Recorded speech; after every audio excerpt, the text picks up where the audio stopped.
Game 2 of our American Midwest doubleheader kicks back off and underway.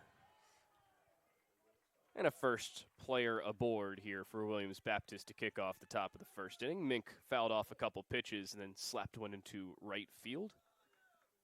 Only the third time the leadoff man has been on for Williams Baptist through now the 8th inning of their play. Starting pitcher for UHSP is Kyle Smith.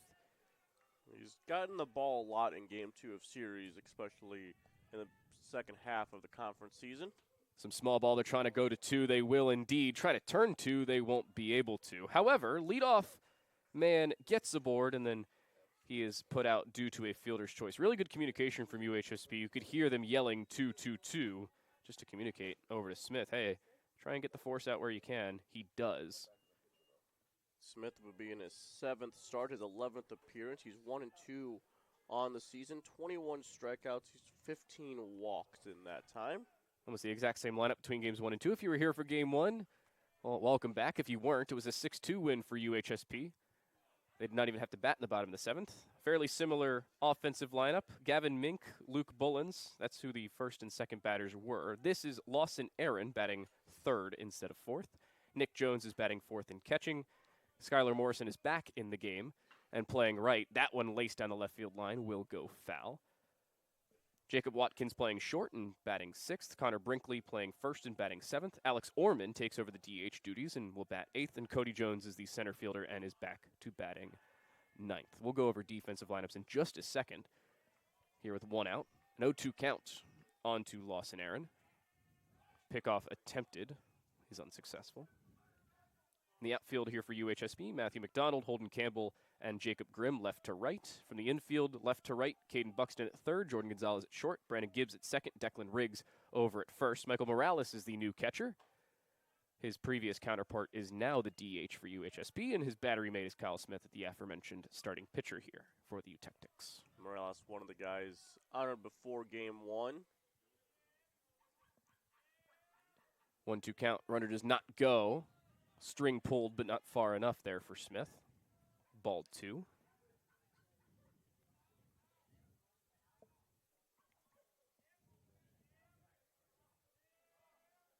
It's a single and a fielder's choice. That's how we've gotten to this current position. That one down the right field line, first base line, whatever you want to call it. Either way, it's foul. This is game 2 of a Friday-Saturday double header. Big conference weekend for both of these teams. Williams Baptist loses the first game, falls to 20-16 and 11-14 in conference play. UHSP with that win goes to 15-26 and 10-19 in conference play. They'll do it again. That one oddly handled, trying to make the play over at first base was Buxton, but he's not able to do so. And a fielding error will cost them another runner aboard.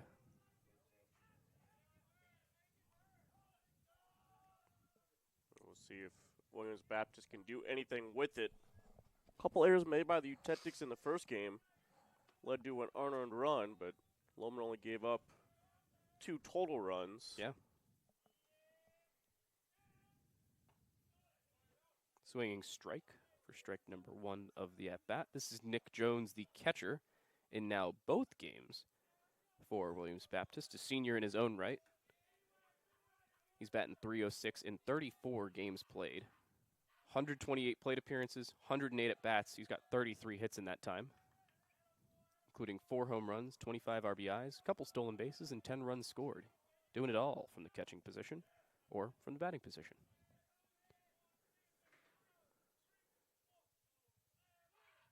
One and one with 2 on. Check swing fouls it to the right side, 1-2.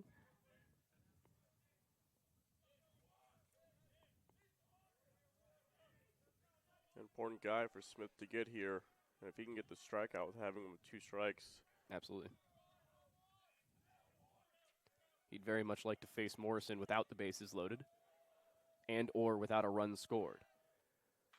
That one popped straight up. Looks to be in fair territory. Over towards Riggs, who may need to avoid the guy at first, who is standing on the bag fairly. both players having a conversation as to whether it would be obstruction. They will call time. The umpires will almost certainly have a conversation, but there's no way they call interference there. No, I mean because he's standing on the bag. And it's also infield fly, so the batter's already out, so it really doesn't make a difference. I didn't hear him say infield fly, but if they didn't, then there's a problem with these 3 umpires because that is the textbook of an infield fly rule. Maybe he wasn't standing under it because the guy at first was interfering. If they call him out, somebody's going to be irate, and they're going to be correct. This conversation is going for a lot longer than it should be. This should be a he was standing on the bag, right? Yeah, okay. Conversation over. The conversation's... Oh, they're calling him out. Oh, no. Innings over. I can't believe it. I can't believe it. Oh, my goodness gracious. I cannot believe that they called him out. And look to the left side of your screen. The head coach for Williams Baptist is walking out. Now, I had about the shortest conversation in the world with the head coach here for UHSP, or for Williams Baptist, sorry, just over how to pronounce his pitcher's first name. This is Stephen Abernathy, the head coach of Williams Baptist. And he is getting into the conversation of how in the world is that interference or obstruction, it's obstruction on a runner, if he is standing on first base. The only way it could be called obstruction is if he looks at the player and then makes an attempt to push him while still standing on the base, which is not what happened. Although then it was reminded up there, this did end a Major League game last season. Also incorrectly. Very similar play like that. But, I mean, that conversation starting in general probably is not even needed. Because UHSP is not going to complain if they don't talk about an obstruction call because no one's thinking of obstruction in that case because he's standing on the base. I can't believe it. It's an infield fly rule. I cannot believe it. Abernathy is rightfully not pleased. And it is to the point where I would not blame him at all if he just waits until he gets kicked out of this game. Yeah, if he gets rung, he is justified. Very few times will I say this, but it is. I think it is objectively the wrong call, and it costs them first and second now with 2 outs. Well, it actually might be the correct call. I don't think. But the fact that you're even calling it when it's really not necessary. So the umpires come together, and they rule that at first base, Lawson Aaron obstructed the play of the first baseman, Declan Riggs, which cost them first and second with 2 outs. My question is, where's Aaron supposed to go? Hide in a hole. He's supposed to become a gopher. He did not, and thus he's called for obstruction. Nick Jones flies into a double play. I don't know how it happened. We may have a conversation while we're on mute. We're going to take a break. UHSP will come to bat for the first time in Game 2, and we return on the Tactics Sports Network.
A very vague obstruction/interference call on the runner at first base, Lawson Aaron, is how the top of the first inning comes to a close. Coach Abernathy not particularly thrilled with that fact. He didn't stick around long enough with the conversation for the umpires to get rung, but I'm going to be honest with you, I wouldn't have blamed him if he did. To the bottom of the first inning, Brandon Gibbs, Holden Campbell, and Jacob Grimm are the first three batters. They're playing second, center field, and right field, respectively. That is ball 2 inside. Harrell's the DH. He's fourth. Matthew McDonald's playing left and batting fifth. Declan Riggs, the first baseman, batting sixth. Buxton, the third baseman, batting seventh. Jordan Gonzalez at short, batting eighth. And last but not least, Michael Morales, the new catcher, is batting ninth. That's in there for a strike. Pitcher here for Williams Baptist is Nash Kozka. That one to the right side of the infield. Originally bobbled with some speed. Gibbs could get there, close but not quite. Good recovery by Mink to complete the putout. Koska, a 3.93 ERA. This is his 10th start, his 12th appearance. He's 5-4 on the season. 50 and a third innings pitched, now 50 and 2/3 innings pitched. 68 strikeouts for him, leads the team, and he is second in conference with those 68 strikeouts. Laying down a bunt, trying to get there with some speed, fielded by the pitcher and put over in time. Really good job by Koska to field it barehanded and understand he was the only one that could have made that play with the speed of Campbell, who too is put out on an infield ground ball, but it was pretty close considering how close to the pitcher it was put down. Once that ball was put down and it was Koska that had to field, I thought sure Holden Campbell was safe at first. He was not. That's a really good play by Koska there.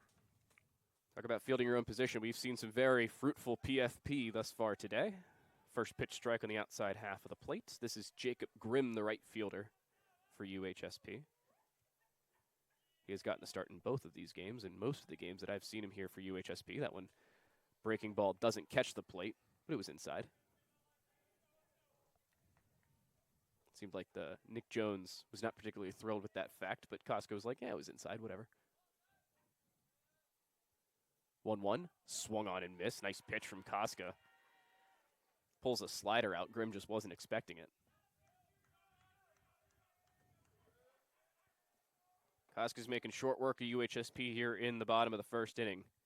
2 ground outs, trying to make it 3. Perfectly played by the shortstop, Watkins. He gets the easy hop to throw it over to first. 1-2-3 here in the bottom of the first inning. Koska puts him down in order. Williams Baptist looking to make up for whatever you can call the shortfall in the top of the first inning when we come back here on the Utectic Sports Network.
Top of 2, the Eagles back to bat here in a drawn 0-0 game. In the first inning and a half of our previous game, there were 3 home runs. Thus far, there have been just as many base runners for the Eagles and for technically UHSP, who was sat down in order in the bottom of the first. So it was the obstruction call. It was Nick Jones who popped out to the first baseman, and they ruled that Aaron, while on first, obstructed the play. That was Skylar Morrison. He flies out to right field to start off this second inning, and Smith is back to work. Well, we'd say Kyle Smith kind of needed a strikeout or a double play there. He got it in a weird way. But we'll see, because it was kind of a weird first inning for him, leadoff hit. Then he does do a nice job of getting the lead runner on a bunt, and then an error. So, 2 on 1 out, and he's able to get out of it. See if he now settles in. That one straight back up the middle. Will escape through. Nearly played by Smith, but he wasn't able to get the glove over in time, nor was Jordan Gonzalez able to get over in time. A second batter single to get the Eagles back on base. Nice little piece of hitting by Jacob Watkins to start off the AB. We'll bring up Connor Brinkley. Same situation, basically, of where Smith was when he started this game. Yeah. Runner on. See if he can get the out. Maybe trying to get two. Gonzalez makes the diving attempt, but it was more of a courteous effort than anything else. Didn't look like he really had a shot at that. Now 2 on with 1 out as Brinkley pokes one basically up the same tunnel. This will bring up Alex Orman, the designated hitter. He did not start in game number 1. He had all of 1 at bat and reached on an error, and then was promptly replaced on first base by the guy he replaced for all of the at bat. Awkward afternoon into evening here for Orman. Nice block at the plate there by Morales. Really good block. Avoids 2 runners in scoring position. Instead, still just 1. It's Orman and then Jones. That one belted out towards left field will send both outfielders turning and running, make it a 3-run home run for Orman, the designated hitter. His second at-bat of the afternoon turned evening, and he sends 3 runners home with just 1 swing.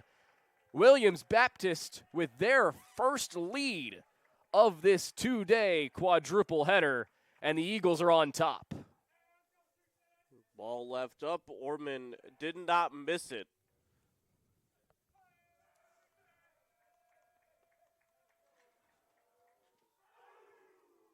What a piece of hitting by Orman.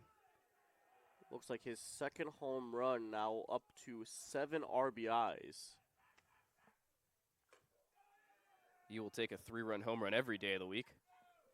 He now leads either team in RBIs through this series.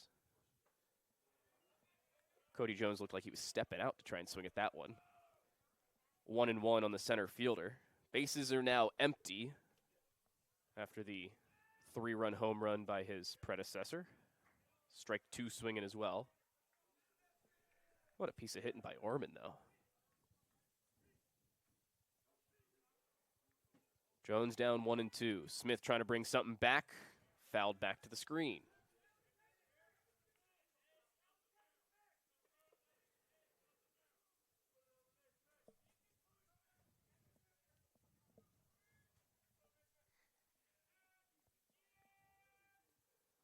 That one misses outside, 2-2.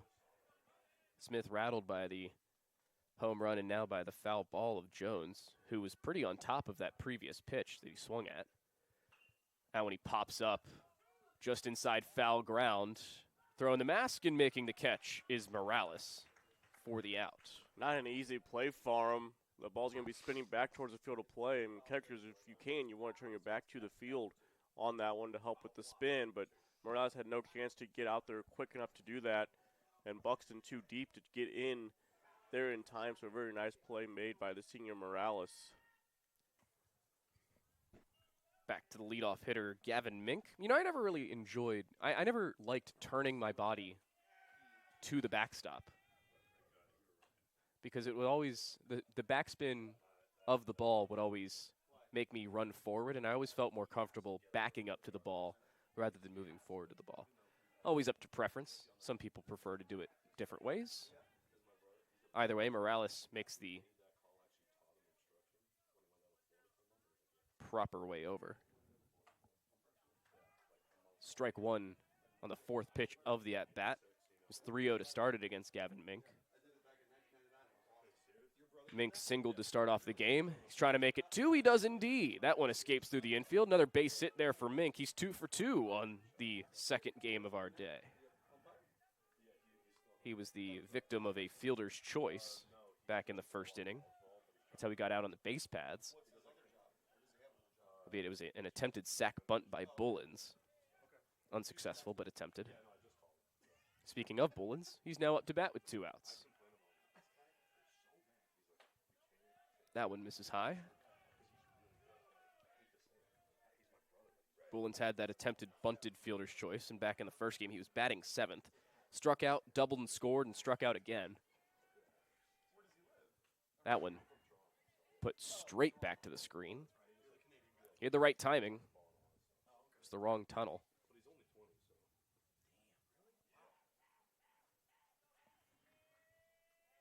Apparently the Eagles bullpen is barking because, sure. What else are they going to do? That's a fair point. Don't really have to warm up thus far. Nice pickoff move. Caught timing on Gavin Mink, but did not actually get the out.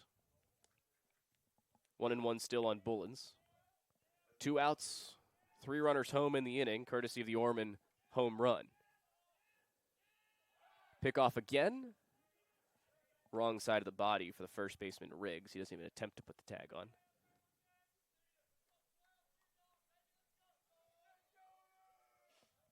Smith seemingly worried over there. Seemingly understandably so.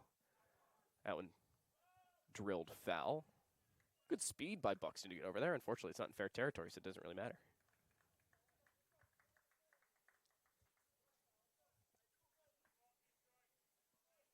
So to lead off the inning, Morrison belted one to right field. It was caught by Grimm. Couple singles up the middle and a home run, scored all 3.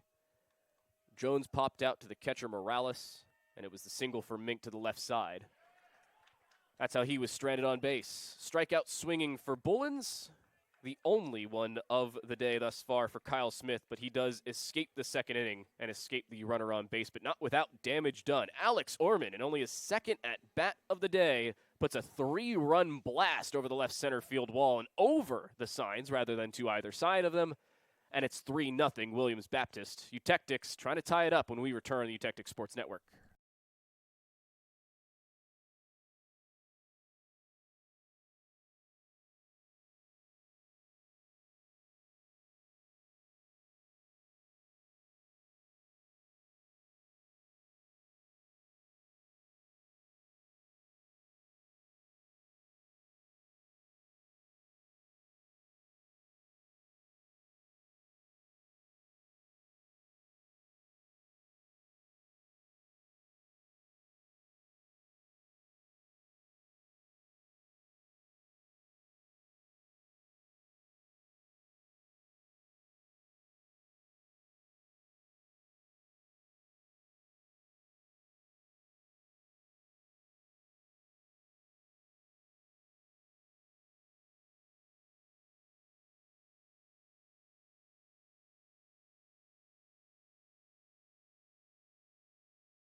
Ethan Harrell will lead things off. First pitch taken outside for a ball. James O'Sullivan, Daniel Rodier with you here on this doubleheader. Tomorrow's game's in O'Fallon, Illinois. Be the first time we're playing anywhere but here in Alton. Popped up on the left side of the infield and caught there by Aaron for the out.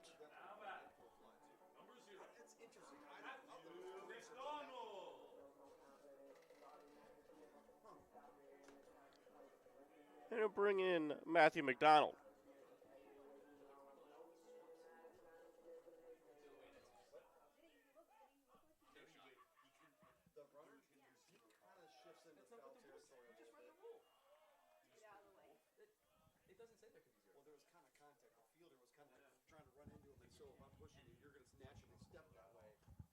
Pick on the outside corner, just off it, 2-0.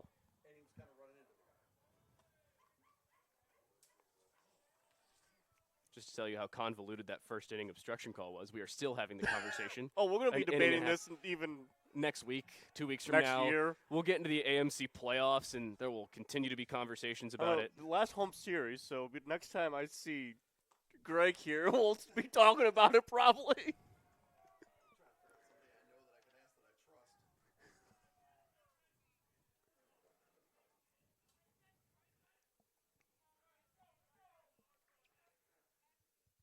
Donald swings and sends one to straightaway center field. He's trying to reach the 180 mark. The 380 mark, he sends it over. Well, he definitely reached the 180. Yeah, no that kidding. was pretty quick. He got to the 180.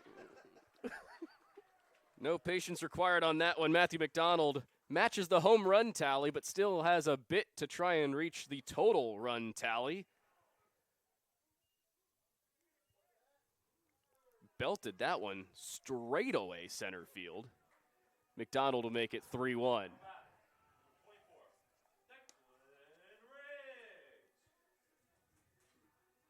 Sixth home run for McDonald, RBI number 27. That home run gives him the team lead. He was previously tied with Grimm. That one out towards left center field, trying to make it back-to-back. They can't do so. That one hops the wall. Sprinting into second base is Declan Riggs. The slugging percentage is definitely going up here for UHSP through a game and 2 innings. And they've got the tying runner coming to the plate here in Caden Buxton. What a piece of hitting by Riggs on the first pitch. It really was. Riggs not necessarily always the guy that's going to go the other way with it, but did a nice job taking that pitch, driving it the other way. An easy double for him once Bolins couldn't get to it. Kind of an awkward sliding into the fence there for Mullins. That one, a little awkward piece of hitting to the right side of the infield. Will move the runner over, but will add an out to the tally. So now that makes Riggs 90 feet away. Still a good piece of hitting. Yeah, no, he put contact on it, put it in play. Sometimes that's all you can ask for. Gonzalez has a double. He scored. Make it 2 doubles. He scored on the first, and then he walked and was stranded courtesy of a fielder's choice. Swing and a miss here.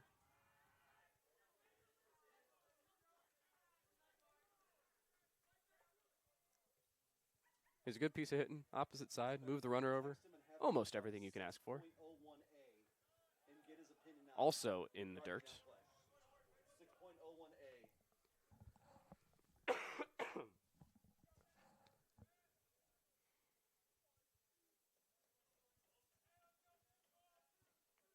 Gonzalez, like I said, 2 for 2 with a walk as well.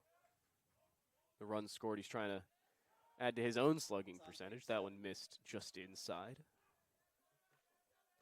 Morales, the catcher, is on deck. He's got the shin pads on with 2 outs. That one, good breaking ball, catches for strike 2.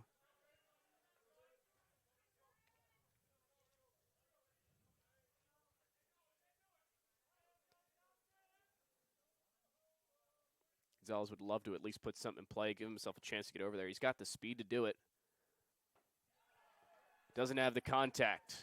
Strike 3 on the swing. Gonzalez is the strikeout victim of Nash Koska for the first time thus far this afternoon. Into the early evening, Williams Baptist still leads, but it's cut down by 1. Top 3 when we come back.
Top of the third we go.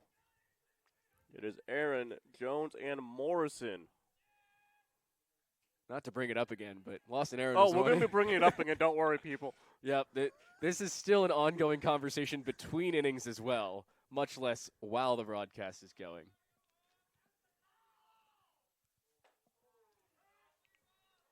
If you missed it, just go back to the 5-minute mark of the broadcast. I've got 4:45 on my time code. You'll catch the entire story. That's going to be a base hit into right for Lawson Aaron. It's going to confuse me at some point this weekend with his last name being Aaron. Do you only write down last names, or do you write down No, I first, write last? down full names, Okay. but you just don't see the last name of Aaron very often. True.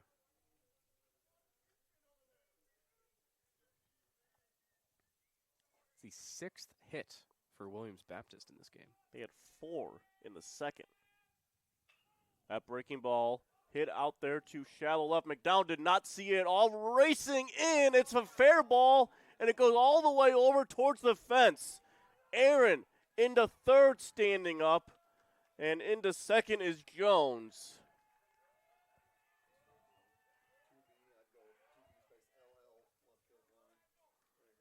It will be a double for Jones. It's not even a fielding error, considering if he catches it, it's a miracle. You can't really call it a fielding error on the play after it lands either, considering the slide. There will be a I think it was replacement Gonzalez that actually was the one that touched it, and he had the long run to go. He had the good angle. McDonald did not pick it up No. at all off the bat. McDonald never saw it. I don't know what that conversation was. No, I have no idea. But there is a courtesy runner over at second base. It is not a replacement runner. It's a courtesy runner for the catcher Jones off of his double. I believe it was number 44, J.D. Burton. And there will be a conversation out on the mound, despite the fact there's not a heck of a lot going on in the Eutectics bullpen. Oh, I lied. There was, and there is no longer. As we have a pitching change, and we'll be right back here on Eutectics Sports Network.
Logan Stribling takes over on the mound.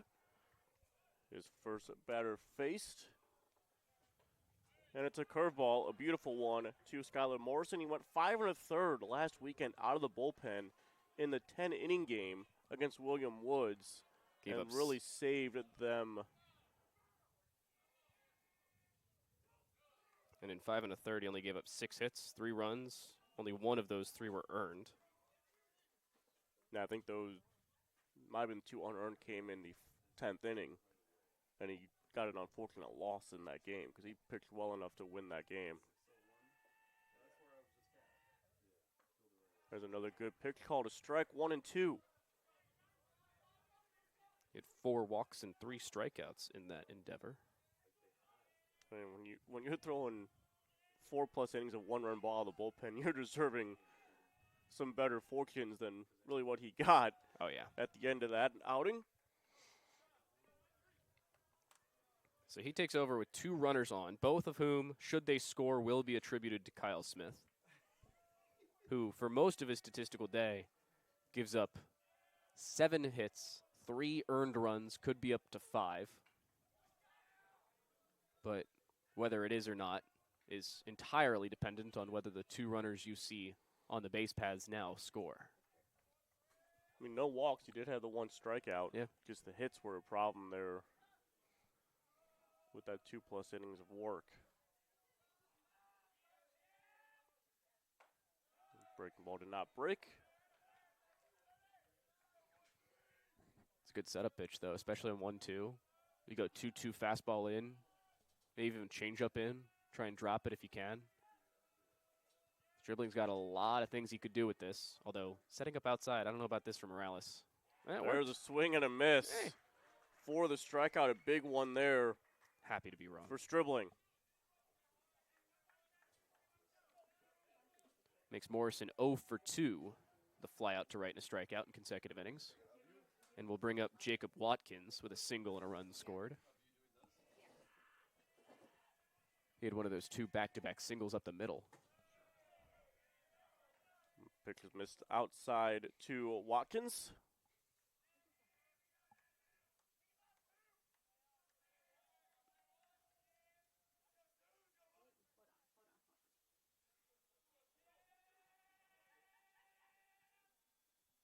Breaking ball. Check swing.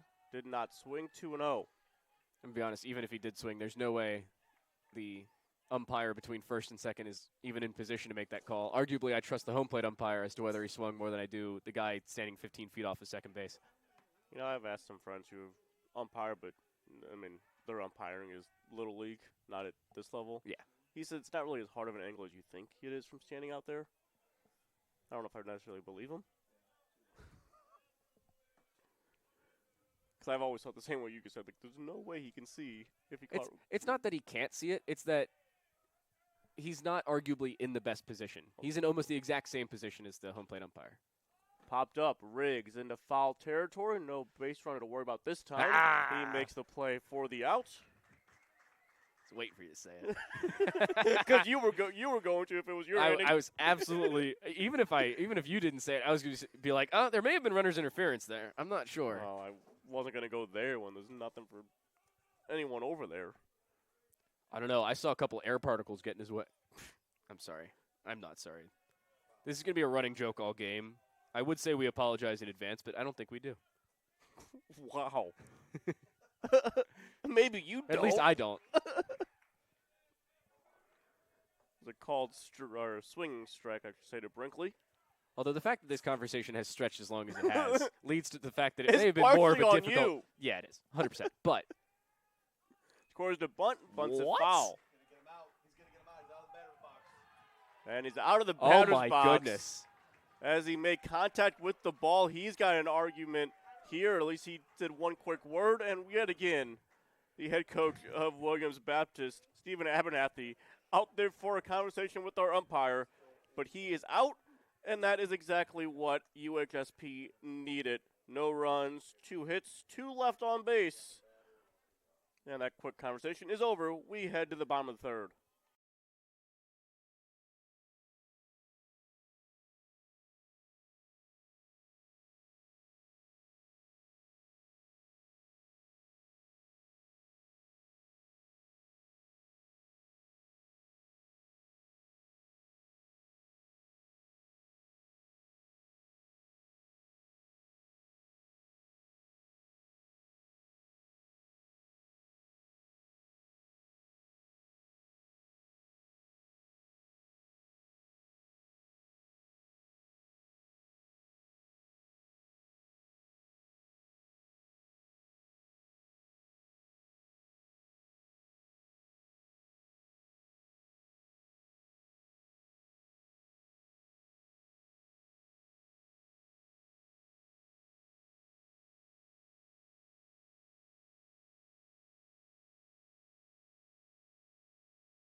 Bottom of the third. Utentics may or may not have caught a break with that previous call. 2 unassisted, so Morales, who just got it put out to end the previous inning, now at the plate here to see if he can do some damage to lead off this Utectic third. That's going to be a fly ball out to center, coming in Jones, and not going to be able to get it. He gets it on one hop, and Morales does indeed get a leadoff single to start. Hey, it's again exactly what you need if you are UHSP. Another leadoff man aboard, and something to work with now. I think they yelled up 19. Wyatt Waters, the courtesy runner. That makes sense. Waters does a lot of running for this Utectic squad, especially in the courtesy variety. I heard the umpire yell up 19. I had no idea why. I'm gonna be honest. Writing things down when the courtesy runner came on. That was for Morales, the catcher. It's the only way you have a courtesy. That's true. Oh, you can have pitchers. That is true. But what pitcher have you seen hit at this level? Maranatha. Or He did. yeah, it was the Maranatha guy in that doubleheader. That was a single game. You said single game. No, it was Mission, I think. No, it was Mission. You're right. Not Maranatha. Yeah. Because Mission was a doubleheader. Yeah, and he pitched in the Maranatha first game, and then he was was DH in the second game. Yep. Maranatha was a single game on a Monday night. You were exactly right. Either Okay, way, pitcher so- hit. Yes, I am proven wrong. Doesn't always happen. 1-2 here on Gibbs. And now we can thankfully see our scorebooks since lights got Yay. turned on in the press box. I was doing okay. Why we always take so long to turn lights on in the press box, I have no idea.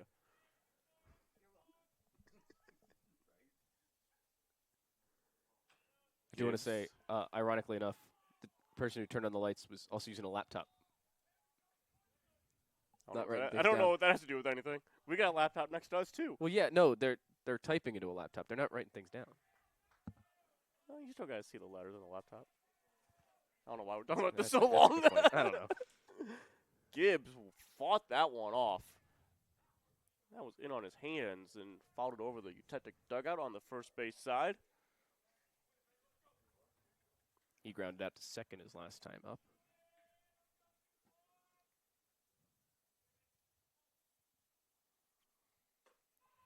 Up and away and in and out of the glove of Jones, but it stayed right there. Waters couldn't really see where that ball went. Don't blame him. It was sitting to the left of the backstop for the Eagles. I was thinking for a second he was already on his way. With the lead he took. Like, even look right now, it looks like he's about ready to go. Watch a pickoff. Ground ball up the middle. Shortstop waits. Glove flip for one. Their turn not going to be in time. But a little fancy That was impressive. put out there by Watkins. And Gibbs is on with the fielder's choice. And even with the quick glove flip, which, by the way, was clean, sometimes those glove flips will actually take more time than the true transfer and flip. Instead, it's just the fielder's choice and a good speed, or good instance of speed there for Gibbs. He beats out the second part of that double play.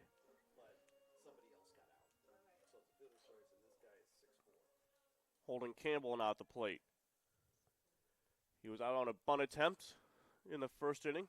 It's a nice play made by Koska. I think it is the most impressive PFP. No, it's pretty close. We had a one unassisted earlier as We well. did. On a ball that was actually bobbled at first. Yeah, I don't think it was impressive more the fact the original play. It was impressive he recovered. That one just off the outside corner.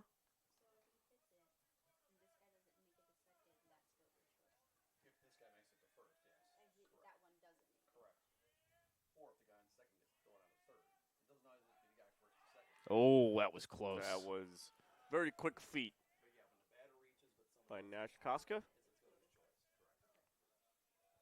Always impressive to see different righties with sometimes different pickoff moves, different examples of the same pickoff move.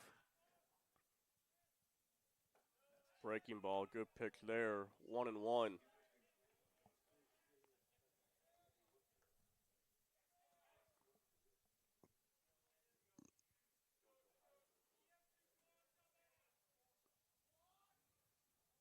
Gibbs kind of leaning. Has to get back, and he just got back. There are two separate instances now where Connor Brinkley disagrees with the first base umpire. He was ready to throw it around the horn with the pickoff move on both of those, we'll say, close to successful attempts of Brandon Gibbs. But the speed down the line to beat the fielder's choice turned what would have been a double play. Easily back that time. I mean, easily based on the other throws. Yeah, compared to the other two. That throw also wasn't quite as good. Kind of pulled the first baseman off the bag. Is he going to throw over again? I mean, the lead's the same. He goes, pitch out, basically the throw down. Not a great one. The tag, not quite there. The throw from Jones was on the shortstop side of second. If it's on the second base side, he's out. Out by a mile, no less, but the shortstop had to go back across his body and reach back again to attempt the tag. If he gets that tag in front of him or even around his ankle, he's out. Are we questioning? And we will have that? Abernathy come out and question whether he was out or just have a conversation with his pitcher. That Maybe might two be. birds, one stone. He was definitely safe. We saw from up here. Yeah, from 230 feet away. I don't know that far. What's 115 from home to first? Well, home to first is 90 feet. Sorry, home to second. It's been a long day, all right? It's game 2. Home plate umpire went sort of on the foul line like he's going to talk to Coach Abernathy as he's on his way back to the dugout.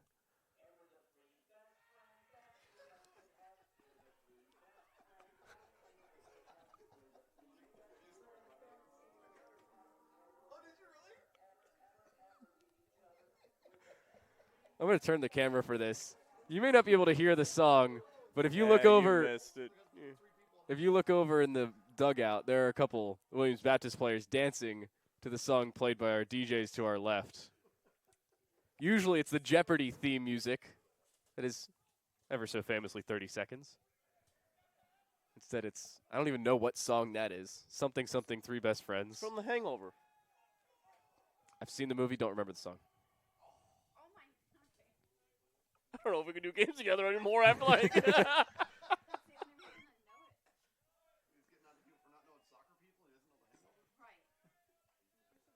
3-1. I've seen that movie a lot. How do I not remember that? That's a good question. How do you not remember that? I have no idea. Was that Galifianakis singing it? I'm going to go probably watch that movie. when we're done. you probably should. Yeah.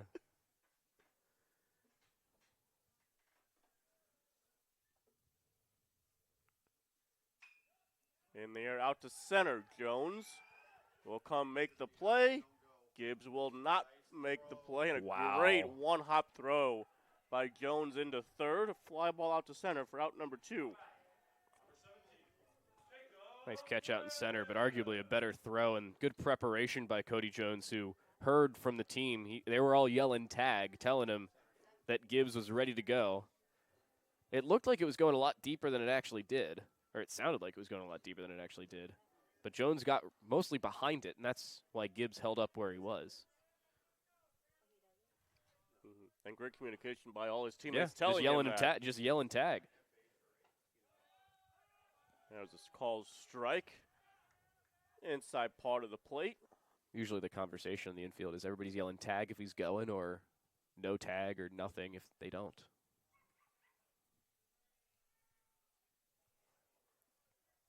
Communication's key.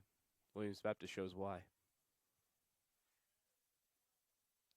And a quick step off. That was very quick What? feet just for a step off. was he in a rush or something? Never Did he get seen stung by a picture of- bee? There's a spider behind him. That's a first. You have never seen someone step off that quickly. And with such force, basically. And notably, he didn't turn to second base. If somebody steps off quickly at all, they're usually looking at a bag.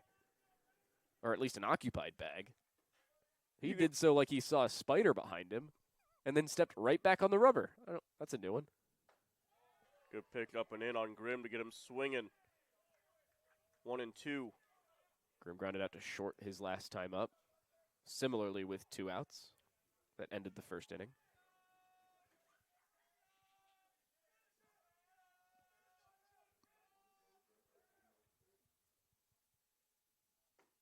good off speed. Gets Grimm to chase that one. Second strikeout for Koska in this game. It is no runs on a hit, one left on base. We head to the fourth on the Utetic Sports Network.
Lohman back to work for his first full inning. Or I guess the first dribbling. inning. Who did I say? Loman. Okay. I, Game behind. Logan, maybe I thought about I- saying Logan and it just came out Lohman. Oh, I thought I'll use that as the excuse. I said Orman as in the first batter, and that I thought that's what set you. Who knows what set me off there. Welcome to Game 2 of double headers, people. Thanks for hanging out with us. His first full inning of work, although he did pitch a full inning last inning. Very impressive full inning, I might add. With runners at second and third, strikeout, pop out to the first baseman in foul territory, and whatever the heck you call that. Hitter called out of the box on a bunt attempt. Yes, which is, by a technicality, a 2 unassisted, because, sure. It's just like if a base runner gets hit by a batted ball, the out goes to the closest fielder. Morales going back, trying to get a play on this one, and he makes the play basket style. What a play. And then throws the ball in the left field as he throws it around the horn. As he should. He did that strategically, though. He's not used to running it about 80 feet to try and catch the ball. He's giving himself a second to breathe while they throw it around the horn. What a play behind home plate by Morales. Yeah, put a little star next to that one. Something to remember? Exactly. How else am I going to remember a good play when I see one? No pictures on the scorecard? Only stars? Like in the seventh inning, how am I going to know that was a nice play on a foul pop-up to the catcher? Fair point. Cody Jones at the plate. It's a third pop foul, by the way, for Williams Baptist in this game. That one's a high chopper. Buxton has to be quick, and he is for the out. So we talk about sitting back behind the ball on an off-speed pitch, but talk about sitting back behind the ball on a high chopper. He didn't rush it too quickly to make sure his weight was still behind the ball when he fielded it. He still played through the ball on the hop. It was a good hop that he got, but he needed to play quick. Still in a rush, makes the play, and assuredly gets the out this time around. We saw him try and do that and over-rush it last time for an error. This time it doesn't cost him. Good play over there at third by Buxton. And there's a called strike there to Mink.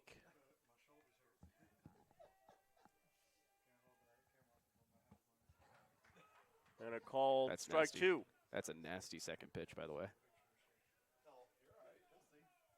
Was it back-to-back off speed? Did he go fastball away? Nope, another breaking ball, and he's going to get a fly ball. He's already halfway off the field. He knows his guys are going to make the catch, and it's made out there by Campbell to retire the side. A very quick 1-2-3 inning there for Stribling. His guys have some work to do. They trailed by 2 as we go to the fourth, or bottom of the fourth.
Harold will lead things off, followed by McDonald and Riggs. Second inning, part 2. Same It order. is that way. Yeah. Number 5 popped out to the number 5 position in the second. We'll see if that happens again or not. For you Tetrick fans, I sure hope it does not. It's a weird look.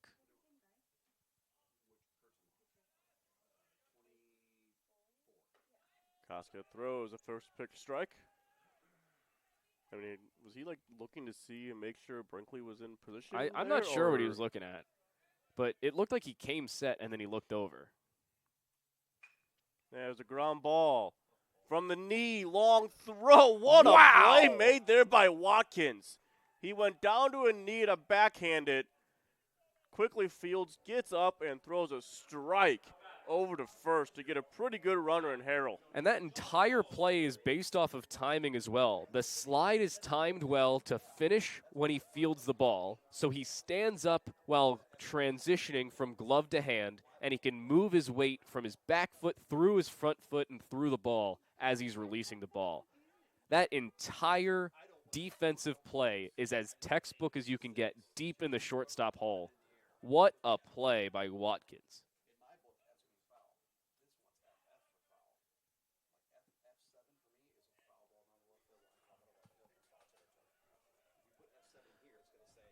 Put a star next to that one, too. I absolutely did. I think I also put a star next to the bunt play that Koska made As you should. in the first inning. We've had a couple stellar defensive efforts, making this game 3-1. McDonald up the middle. This is a lot easier for Watkins. And he makes the play. No star needed on that one. I'm going to be honest with you, it would have been really funny if you made an error. Wow. Just you're because now hoping for guys to make errors. Just because you said this is a lot easier for Watkins. That's very true. And if you want to throw that 10 feet over his head or something. Yeah, I would have been laughing hysterically. No, another just textbook play. A lot less explanation required on that one. Decent hop, plays his way through. Good rush there for Watkins. Makes an easy play, as you should. You know he's a ground ball away from tying a record. Okay, Jim Plyman. I was hoping you knew where I was going with that. Yep. I was already thinking it. I've actually said it to Jim, and he goes, "What is it?" Oh, I did that too. I think I was calling a Fontbonne game. I'm like, yeah, he's one away from tying a record. He goes, "What's that?" I'm like, I'm about to put outs in an inning, especially considering he says it to me. Funny guy, that. I think him and I were calling a doubleheader at Harris Stowe. We did not see one at all. We got like late game 2 and like 2 straight flyouts to center. Like, hey, he's one away from tying a record. We haven't seen that yet. Because Jim will say it every time. Yeah, he will. Unless we say it to him first. And which now we've all done enough Yeah. games with him. We know. We're now And looking I've known for it. him a lot longer than you. That's a good point. That sometimes I think I am actually in his head on some baseball type things, which is kind of scary. And it's worse because my mom knows him, so then it's like really bad. I'm like, I'm in Jim's head. Like this is a bad spot to be in. Long lost brothers or? No, they just No. grew up in the same neighborhood. Oh, okay. Small world. St. Louis is a small world.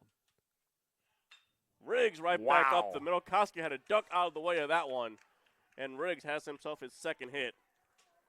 Such a good piece of hitting from Riggs. He puts it basically right where it came from. Two-seamer at him was tailing away, and he put just as much spin on it right back up the middle. It just tailed out towards the shortstop side of second as he got at the infield. I don't know if you saw Koski as he's getting back on the mound. I was kicking the same thing. Yeah. Because there was Yeah. like two-seamer movement there.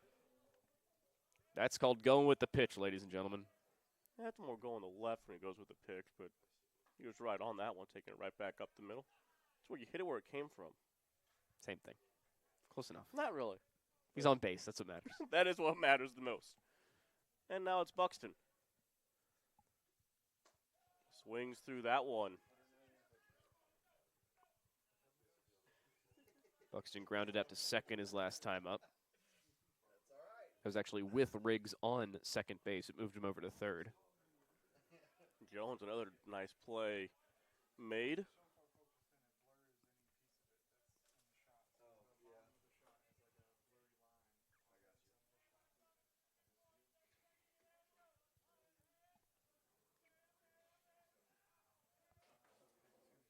Two and one here on Buxton with the runner on first. Riggs, not necessarily the one you'd think going anywhere, but we thought the same thing of Merriweather in game one. And then you did. And he got replaced for a pinch runner after he stole the Which base. makes no sense. Still sticking with that. On the ground, just foul. We've had a few that have actually hugged the line and stayed fair. We've had a few that have just gone foul. Left field line is very back and forth. And you could see at the pitcher's mound, Koska's trying to rile up his dugout with, I think, what should be 2 strikes on the hitter right now.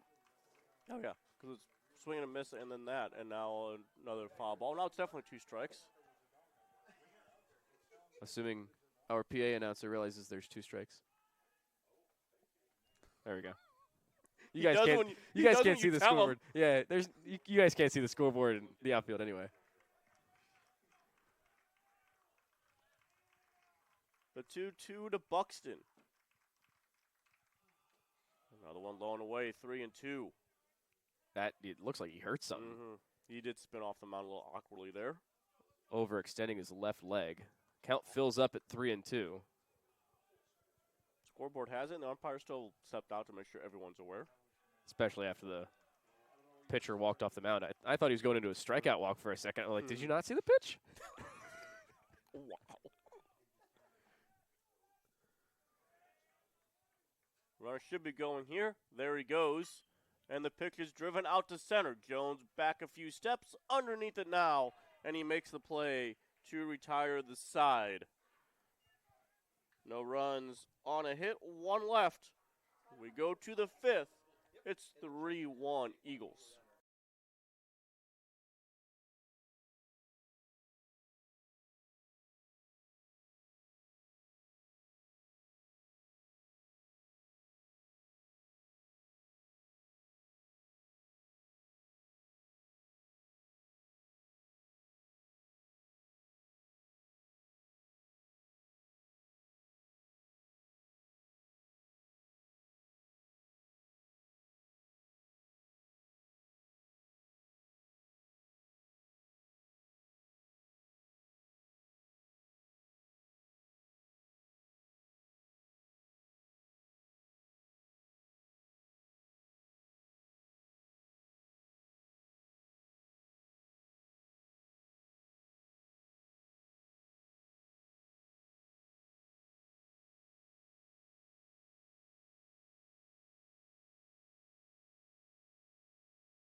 To the 5th inning we go. It is Bullens, Aaron, and Jones. Stribling still on the mound. I think he will be for a little while if he keeps this up. Why not?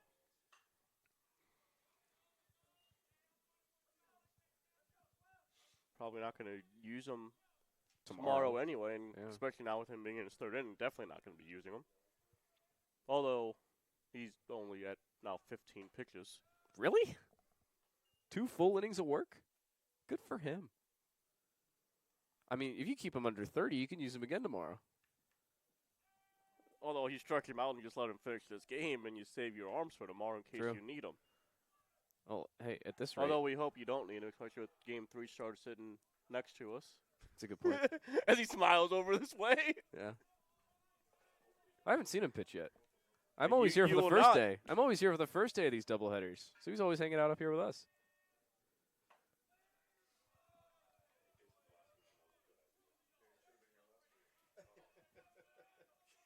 Two and two here on Bowlings. I saw the scores.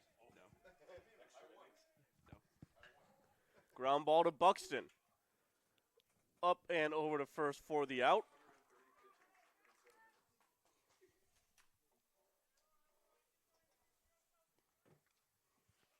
Nice play to get over there by Buxton. Takes his time to corral the ball and sing it over with some speed. There is some speed there for Bullens, no less, so it's not like he had forever to make the play.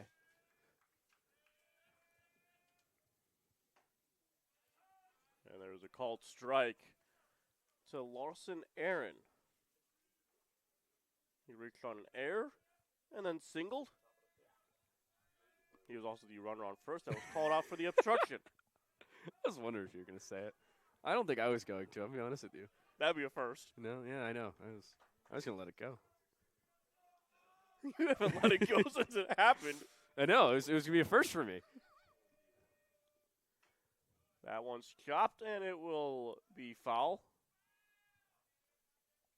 I mean, really, besides for the good pitching we've seen, it being a 3-1 game in the 5th, tells you that it's kind of the story of this game. Yeah, it really is. In an odd way. In an awkward inning, no less, to start off the game.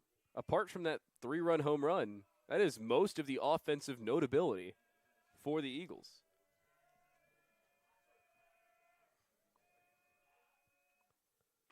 Got him Nice swinging. pitch. What a pitch there by Stribling. He gets his second punch out. And there's 2 up, 2 down here in the 5th. Especially after a foul ball, you just kind of rocked barely off the line. Lawson's looking for something just off the first base side of home plate, and just kept going away from him. Previously, it was a 2-seamer he fouled off. Although was that even ever a strike? What, that curveball? Yeah. No. I didn't think so. Fly ball out to center. Again, Stribling, walking off the mound as the ball's still in the air, and it's, once again, a very quick 1, 2, 3 inning. He threw all of maybe 7 or 8 pitches in that frame, and he has put up now 3 zeros. Can the offense do some work? They're trailing by 2 as we stretch here in the bottom of the 5th.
Jordan Gonzalez will lead things off.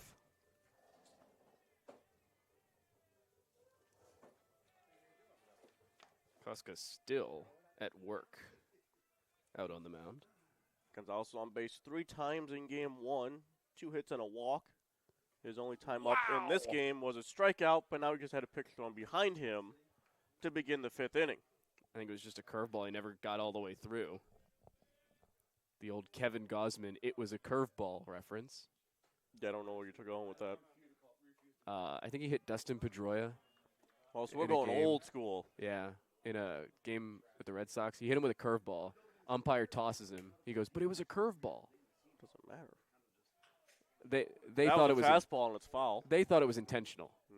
And there's no way you'd intentionally hit somebody with a 72-mile-an-hour pitch in the major leagues. I think he was throwing 76. But I think the teams were warned beforehand, which is why. That's exactly the reason.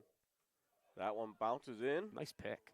2-2. We have seen good play by all 3 guys we've had behind the plate in this game. One thing we never really brought up was Harrell went from catching to DH in the same general hole. Morales entered as the catcher, and then the former DH Merriweather is not in this game. Strike 3 called right down the middle, and it is the 3rd strikeout for Koska. The 2nd time he has gotten Gonzalez. It's a first-looking strikeout here for Koska in this game. And Gonzalez almost certainly wants that one back after just watching it through. He started his walk before the umpire started the punch-out.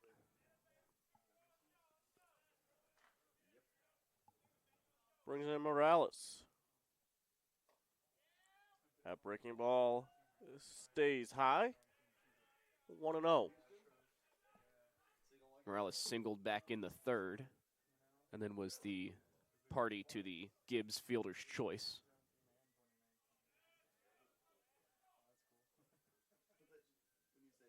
Morales swings through that one.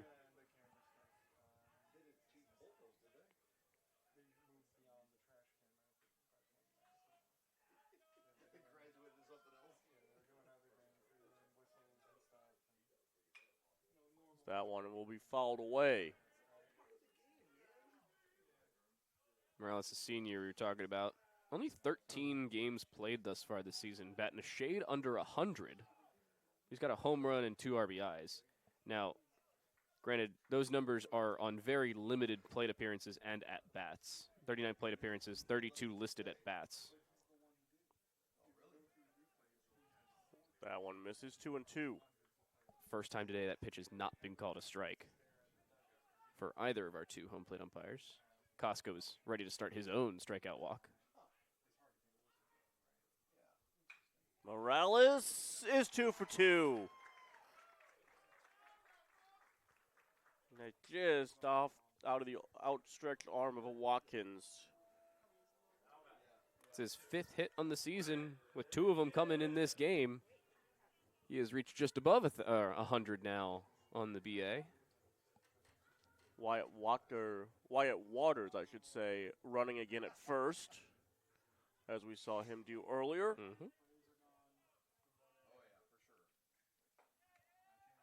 And there's a called strike. Gibbs up with 1 out. Had that fielder's choice we talked about earlier, and a stolen base as well. Good lead by Waters. Throw over He's is gone. in time for the out. Wyatt Waters picked off from first. We've seen Koska have the quick feet earlier, and now he able to get his man with the pickoff. No question about it as well. Tag hit him in the elbow. Hand was nowhere near the bag by the time it went over.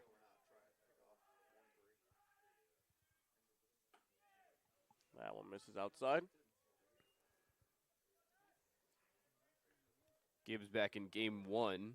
Hit that leadoff home run. He also had an RBI in the 2nd inning on the ground out. Had a subsequent ground out and also grounded into a fielder's choice and was stranded at 3rd base. He's had a very differently eventful day.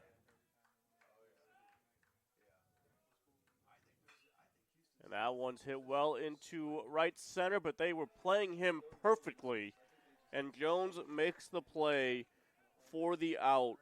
A 1-out hit, a pickoff, and it turns into a 1-2-3 inning for Casca as we head to the 6th on the Utetic Sports Network.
Logan Stribling in for his third inning of work, or just after the third, through the fourth inning. Third full inning of work, minus a couple batters from inning number 3 here with UHSP trailing by 2. Top of the 6th with Williams Baptist leading. My name's Daniel Roedier, joined by James O'Sullivan. Morrison, first pitch swinging right back up the middle. And the leadoff man once more is aboard here for Williams Baptist. First time, by the way, since Stribling wasn't pitching back in the top of that third inning. They had a leadoff man aboard back in the first. Morrison actually flew out to right in that second. That was only the 25th pitch thrown by Stribling. He's keeping the numbers limited, that's for sure.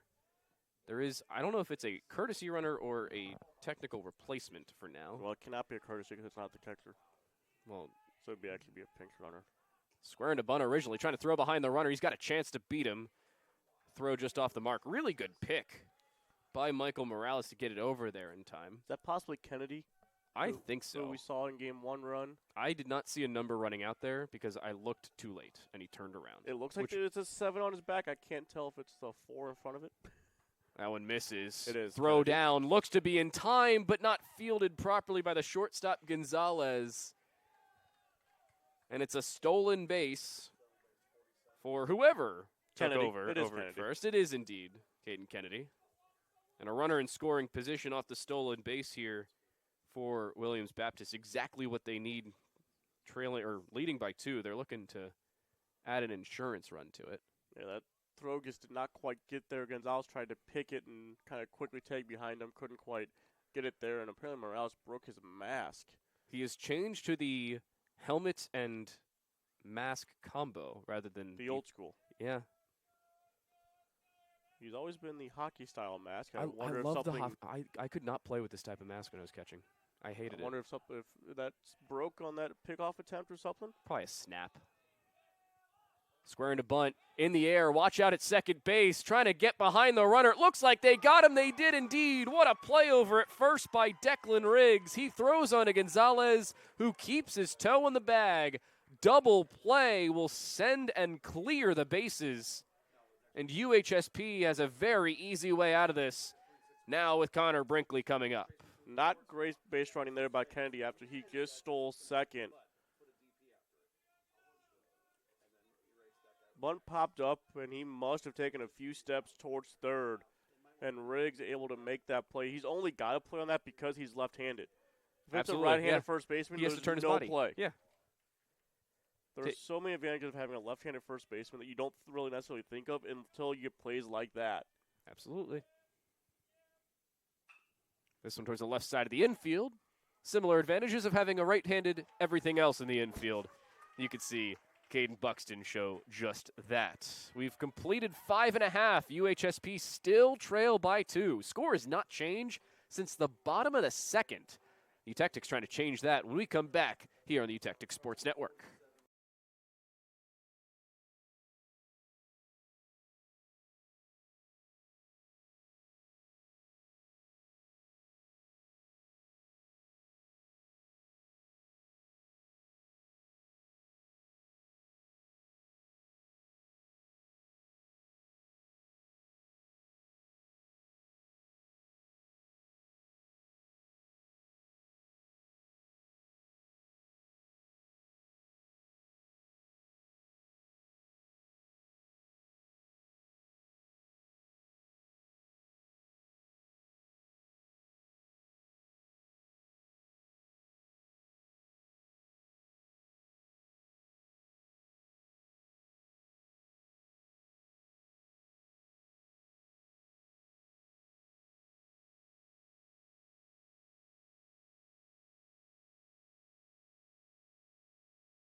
So Koska seemingly just completed his warm-ups. However, looks like he was flexing his hamstring. Coach Abernathy walking out and having a conversation with him. I do not know if Koska will be able to continue. Similar problem you may have been having a couple innings ago.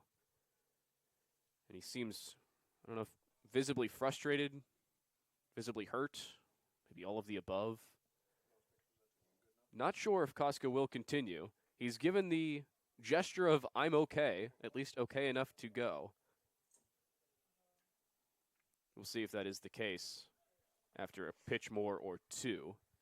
There does seem to be some limited action in the Eagle bullpen, but nothing really to write home about right now. Well, if they would remove him, they'd say injury, that the guy would have as much time as needed to warm up. Exactly.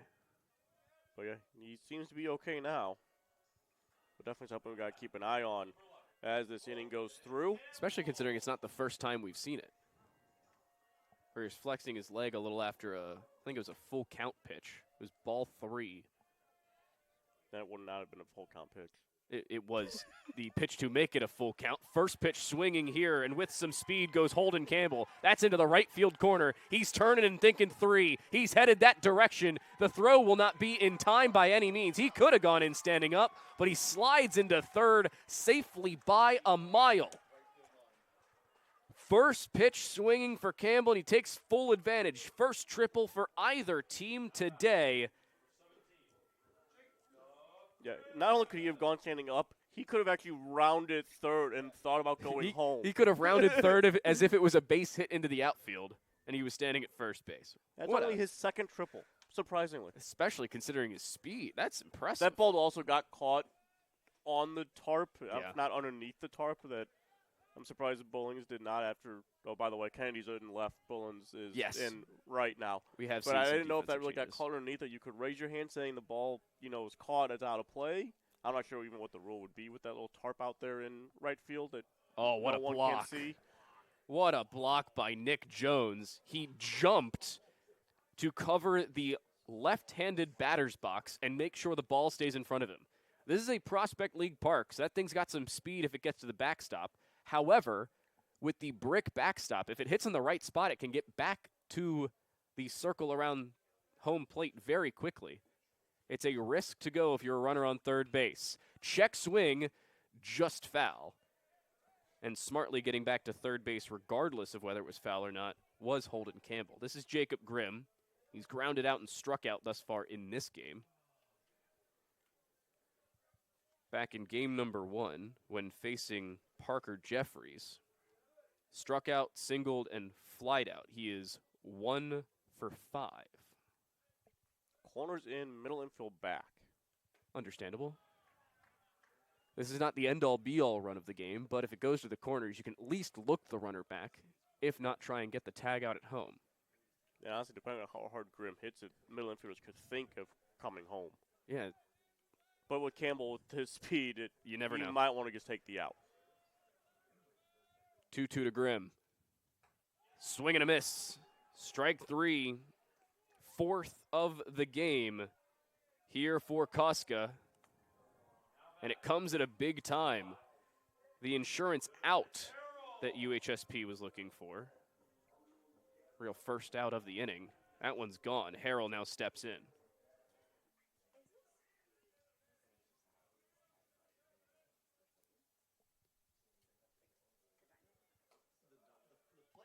That one misses outside. Harrell very similar to Grimm. 0 for 2 in this game. Popped to third in the second. A ground out to short in the fourth on the stellar play by Watkins. That's a strike looking. Makes it 1-1.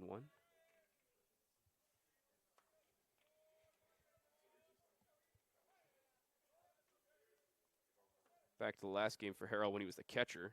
He had that 2-run home run in the first inning. He struck out, and he was the cue of some PFP in the 5th inning. Again, Koska kind of hopped off the mound on that one.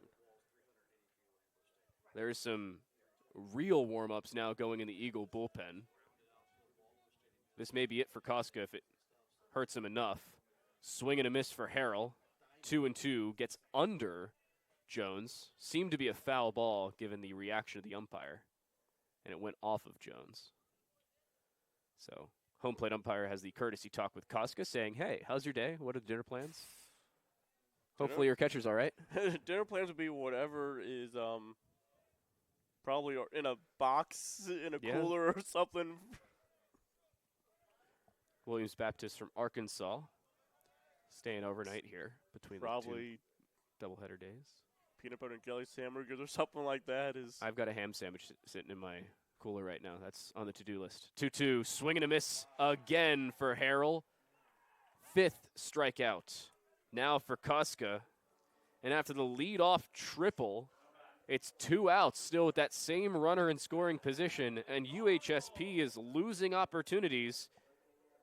Now with McDonald coming up. He's got the lone home run and run for UHSP in this game. He's going to send another out. Now is a great time to try and tie it. That one misses outside. Jones, in a haste to frame it, forgot to finish the catch. But luckily it stayed close enough. That'd be something if that actually went far enough away after some of the plays he's made with balls that have bounced in or something, and then that one that he's just trying to pull back to frame actually gets by him for a run. Strike 1 swinging. 6 hits for UHSP on the 1 run they've scored, or with the 1 run they've scored. It's 3 runs for Williams Baptist. They've got 8 hits. All of those 8 hits, by the way, came off Smith, the starter. That one misses outside. Another great block for Jones, who puts his right hand on the outside of his glove and just kind of throws it out there. He didn't have time to get his body all the way out. Just took a gamble, and it worked. Don't mean to correct you, but 7 of the 8 came off the starter. I took a guess. I'm going to be honest with you. I didn't want to. You had that single to begin. That's what it was. Yep. And then he got the pickoff. No, and then he was doubled off second on the bunt attempt. That's the what I pickoff meant. came. The Koska pickoff picked the behind. guy off. Yeah. No, I was talking about the pickoff behind. I know it's been a long day of baseball, but this wasn't very long ago. You should remember that. I'm facing amnesia right now. Short-term memory loss. I've got short-term memory loss. Shout out Dory. 3-1 with 2 outs. McDonald fouls it off.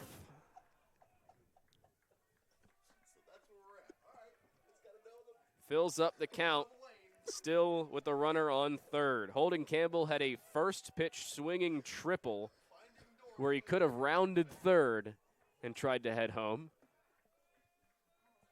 But back-to-back strikeouts have not allowed him to advance. It's still a 2-run game. UHSP is trying to make up. Full count, the payoff pitch, strike 3 swinging. He strikes out 3 in a row. 6 strikeouts now on the evening for Nash Koska, who has finished our 6th inning. Williams Baptist trying to add to their lead when we come back on the Eutectic Sports Network.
Final inning of regulation, at least scheduled regulation, is upon us.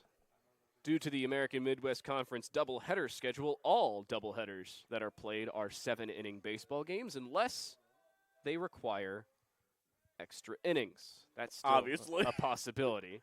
Which is fun that they've gone to a 4-game series of 7 innings. I like it. Instead of a 3-9. 3-game series where it was 2 9s and a 7. They actually throw more innings doing this than they did playing a 3-game series. Yeah. I like it. So, I mean, if the conference did this to, like, save arms and pitching, it's not working because you're throwing more innings this way. But you are playing more games. And You I are. like the fact they're playing more games in a short-ish season. And when we get great pitching like this, Exactly. games are very fun to be at. Stribling's looking good thus far. Starts off the top of the 7th. He came in relief in the middle of the 3rd inning. I think Morales catches that ball. It's a called strike. He doesn't, so it's 3-1. Alex Orman, he's got the home run that scored all 3 runs for Williams Baptist. He is the player of the game right now. He also has a pop out to Morales on a stellar play himself. This one into shallow right field. Not shallow enough for it to be a hit, nor in the middle of nowhere. Catch easily made by Jacob Grimm, and the first is gone in the away half of the 7th.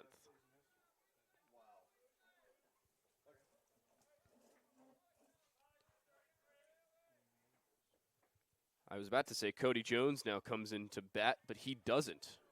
In his place, it's Mason Andrews for Williams Baptist, who will replace Cody Jones. This is the second time that in the 7th inning Cody Jones has been replaced, and it's a good thing he did. Cody Jones is left-handed. He would not have been hit by that pitch. And here comes Cody Jones to run. Oh, no? Yes. No, yeah, that's Yes. hilarious. Second consecutive game where Cody Jones is replaced in the 7th inning to bat, and then his replacement gets on base Without an at-bat. Without an at-bat. No, it was an E5. Oh, last it was? time. Okay. So it was I close thought it was enough. I thought it was a walk. My bad. No, it's still That was a while ago. still. I got the long term, not the short Yeah. term. Yep. Still enjoyable where Jones immediately re-enters for Mason Andrews.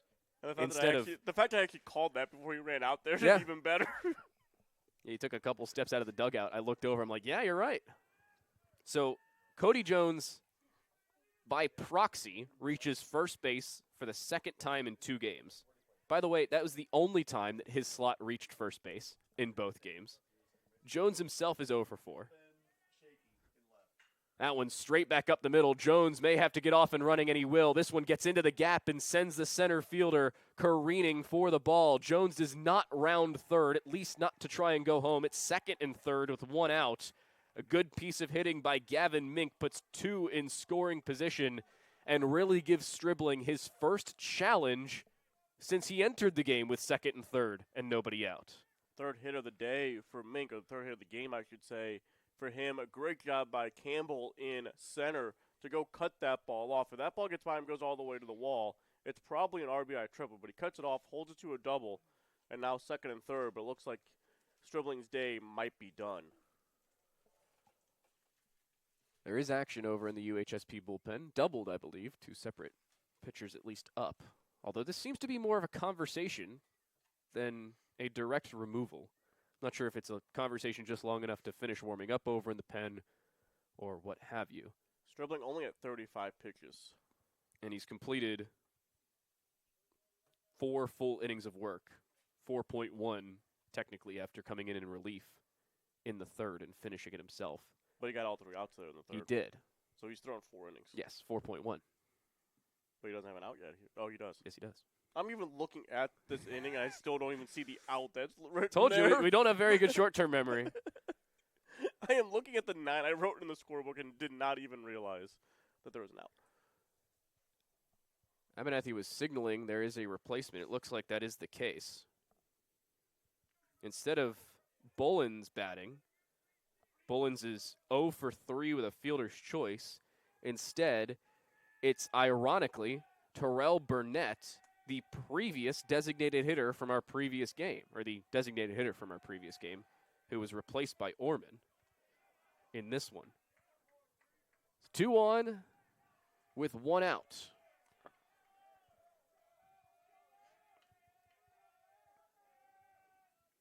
First pitch, breaking ball gets in there for strike 1. He's got a good one. He's shown it multiple times.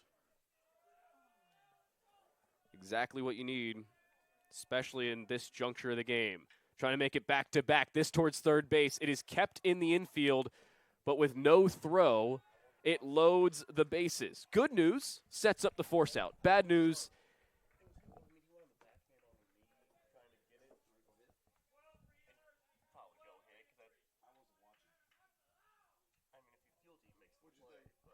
He's going to email me afterwards anyway and want to change it. What do you want? after a committee meeting in the press box, it's come down to an error. I was waiting for somebody to make a call before I finish my sentence. So it's an error on Buxton. It allows the replacement Terrell Burnett to get on first base, but it loads the bases regardless. The official scoring doesn't particularly matter at the end of the day, but it could decide how many of these runs end up as earned later on. That's still a TBD. And apparently the pitchers for UHSP like to email the SID and official scorers Good for him. about Good for them. different rulings on they want their runs back. Oh, no. Maybe that's why. Lawson Aaron gets only the second RBI, or is only the second different player to get an RBI in this game. He is hit by a pitch and drives in Cody Jones, who, ironically, was also hit by a pitch. Or Cody Jones's position where his replacement Mason Andrews was hit by a pitch and then he started running for him because they just like to confuse me out here. Either way, Williams Baptist makes it 4-1, and there's still only 1 out. I think J.D. Burton is running there at first base now for Aaron. And how is that a run batted in? But other things are not. This one will be in foul territory. I'm going to say it, even if it was playable for the right fielder, You drop Jacob it. Grimm, I'd say drop it. Or just don't catch it. Don't necessarily Yeah. drop it. I mean, you could drop it too. It's still a foul ball. But if you make that catch, it is a guaranteed run for Mink over at third base, who already has some speed. He's assisted by the fact you're running away from home plate and in foul territory 280 feet away, at least. Probably closer to 300. Yeah. Yes. Either way, it's a run scored. The only way it wouldn't if Mink would actually trip running home. And he'd still probably be able to get up and still get there. Yeah, especially because you're not immediately trying to throw that home. You're maybe trying to throw it to second base because the guy at second's going to tag. Stop your momentum without going into the bullpen, falling over the fence. Yeah, you're trying to do a lot of things all at the same time. That ball was out of play, by the way, so it really didn't matter in its entirety. I don't know. 2-1 after that foul ball and a couple pitches that missed here for Nick Jones. That one does just the same. Stribling falling behind. 3-1 on the catcher, who has a double and a pop-out and a fly-out to first and center, respectively. That one popped foul will fill up the count with the bases loaded.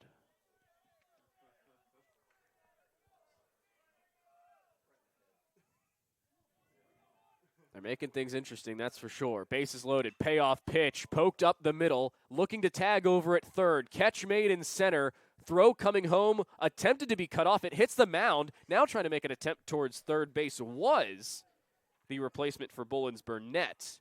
However, he holds up. RBI as well for Jones. He gets the sac fly to center. And Gavin Mink similarly comes home to score. 5-1 Williams Baptist here in the 7th inning. Yeah, a little double clutch by Campbell trying to get the ball out of his glove. Didn't really make a difference on it. But that might be why he actually ended up hitting the mound on the throw instead of actually being able to clear it. But a good backup by Stribling, being in the correct position, backs up the overthrow and no advancement. We've seen other times where guys have not backed up and it's cost them. Absolutely. 1-2, right back to the mound and caught by Logan Stribling. Look what I found. He moves his head out of the way, moves his glove where his head previously was, and magically the ball appears. 5-1 Williams Baptist, an impressive play that probably saved a run by Stribling on the liner right back to him.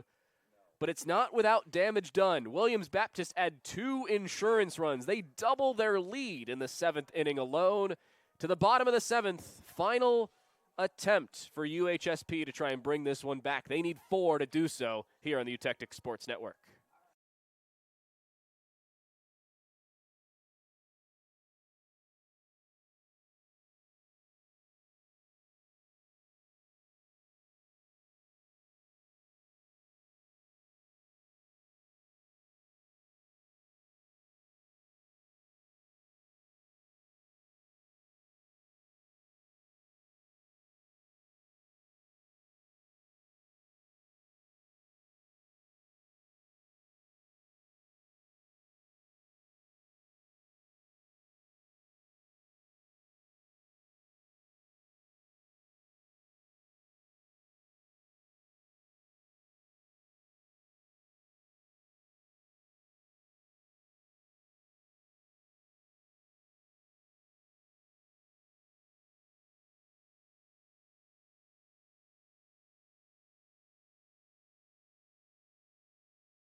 Bottom of the 7th inning, first pitch misses to leadoff man Declan Riggs. Caden Buxton on deck, Gonzalez behind him, and Morales, the 9-hitter, is behind all 3. All 4 of those players need to score, or at least 4 need to score here in the home half of the 7th. This is the final inning of regulation in AMC doubleheader play.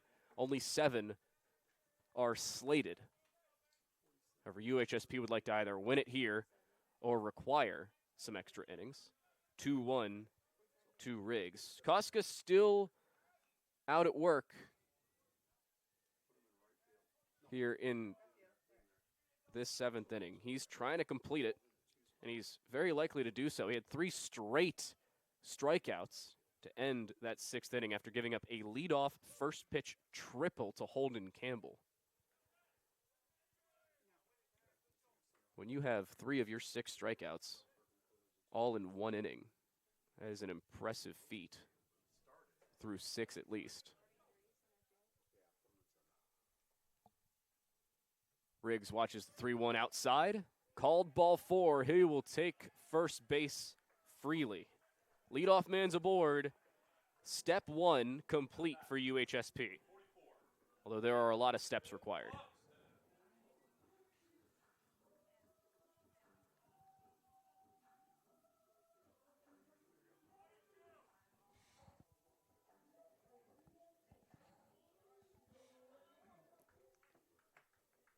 Caden Buxton with a man on first base. There's been a man on base both the times he's come to the plate thus far, and now he's maybe taking advantage of it. That down the left field line will stay fair. Headed over to third base and looking to score with the ball being bobbled out in left field. Riggs is coming home. Not even a throw. No, they will try and throw him out, but not in time. Surprised they went for the effort. The shortstop, Jacob Watkins, was the relay man. But a double and an RBI there for Caden Buxton. Great start to this inning here for UHSP, and it looks like it may end the day of Nash Koska. I believe that was 93 pitches for Koska, that double there, and it was Cavazos was the runner that came around to score as he was running for Riggs. Oh. Great hustle by Morales, by the way. He hustled to go get that bat to get out of the way in case a play was coming. I mean, he's on deck now. He was not even on deck. He was in the hole when that actually happened. So, good hustle by him, and then even to help tell the slide in that, I think we do have a pinch hitter coming once we have someone new coming to the mound. Interesting decision. It looks like the first baseman, Connor Brinkley, will take over on the mound. And we may see a different first baseman here for Williams Baptist as well. Everybody get out your pens. Prepare yourself for some defensive Why write in changes. pencil? I don't. I've just accepted it. So Koska's day comes to a close. He gives up 2 runs on 6 hits. He had 6 strikeouts and only walked, I think, 2 guys. Very impressive day overall for Koska. Runner on second is attributed to him should he score. So, yeah, it is. Brinkley goes to the mound. It's actually the DH Orman goes out to a first base. So they lose the DH.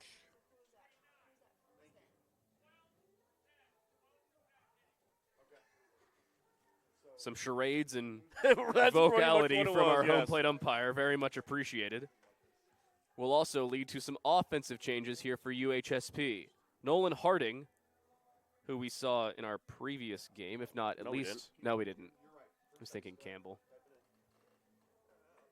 I've seen him in many previous games, let's put it that way. He will come now to bat. Hey, you want to repeat that line on Koska? Because I was not writing it down. Koska finishes with at least 2 runs, 6 hits.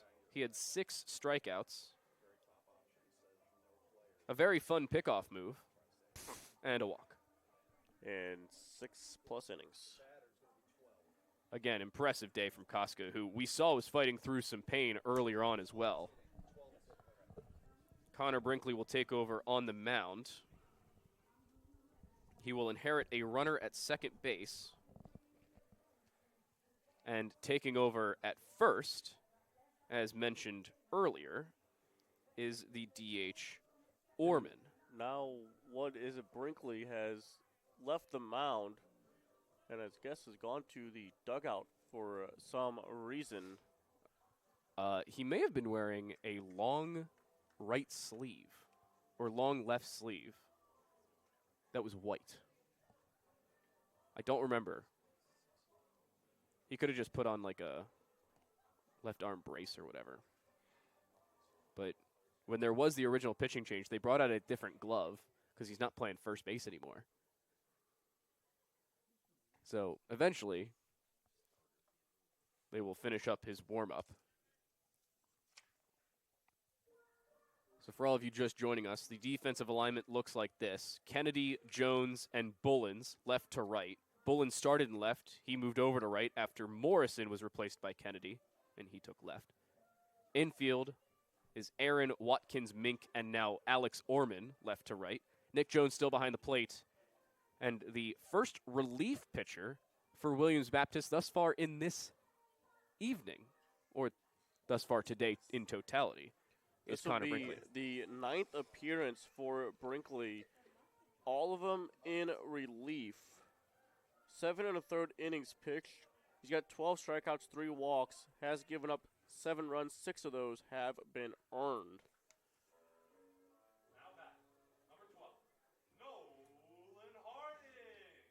And again, Nolan Harding is coming in as a pinch hitter for Jordan Gonzalez, who has 2 strikeouts, swinging and looking respectively, and in that order. Runner on second base, bottom of the 7th inning. This is the last inning of regulation. UHSP trails by 3. First pitch by Brinkley, misses, low and away. On deck hitter is Michael Morales. It looks like he will be hitting for himself. He's 2 for 2. Why not? Good point.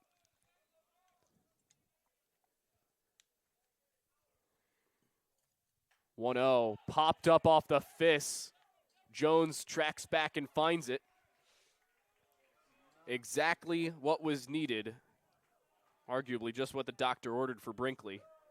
First out there here in the home half of the 7th.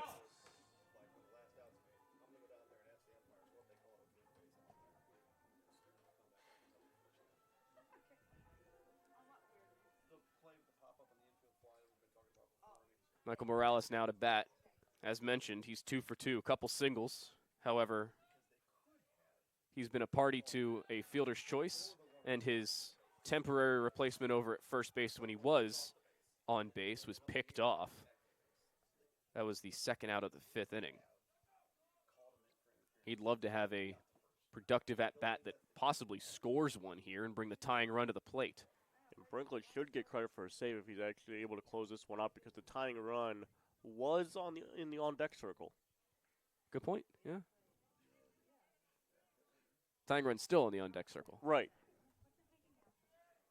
But if he would have walked Harding, tying run at the plate now, and he was on, so he should get a save. Should. That's assuming his hat stays on. It's fallen off 3 times since he took the mound. Swing and a miss for Morales. He was aiming for Missouri. So close, yet so far.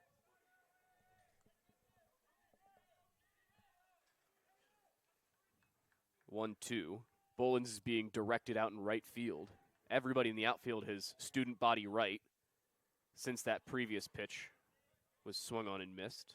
Make it 2-2 now as that one misses low again for Brinkley. Yeah, they're definitely shifting him to go the other way, which is funny when everything has gone either to left or center with his hits so far. True. Most of the team, as a matter of fact, has gone left or center.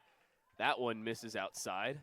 Nick Jones disagrees. That's a strike in game 1, but it has not been a strike here in game 2. Yeah, and he's arguing correctly if he's going back to game 1, but both home plate umpires have been consistent, albeit they've been contrasting of one another, but they've been consistent in and of their own rights. This guy has not given that at all today. I don't see any reason why he'd start in the bottom of the 7th with 1 out. That one misses wide. Ball 4. Morales reaches. Tying run comes to the plate. Look for a runner for him. I don't know. His runner got picked off last time. But there's a higher probability that someone they bring in is faster than Morales, but they're going to let Morales at least stay in there for now. We'll see maybe if he gets into second base, if they might change their mind. Brandon Gibbs to bat. 1 out, 2 runners on. He is the tying run. Tries to check his swing. Does so well too late. He hit a leadoff home run again, bottom of the 1st inning of our first game. He also had an RBI ground out in the 2nd inning of said game. A ground out and a fielder's choice, including a stolen base. That's how he rounded out game 1. He's also got a fielder's choice A ground out and a fly out here in game 2. That's a strike on the outside part of the plate. 0-2 already to the leadoff man here for the Eutectics. Holden Campbell with his triple thus far in this game. He's on deck. Grimm in the hole. The 0-2. That one misses outside. Gibbs originally wanted to swing at it. Thought better of his decision. There was a right-hander getting loose for Williams Baptist. There have been a couple guys up in the pen, and when they went to pull Koska, I thought they were going to pull from one of those. They don't. The 0-2 right back up the middle. The 1-2, right back up the middle will score at least one. Turning towards third and holding smartly, I might add, is Michael Morales.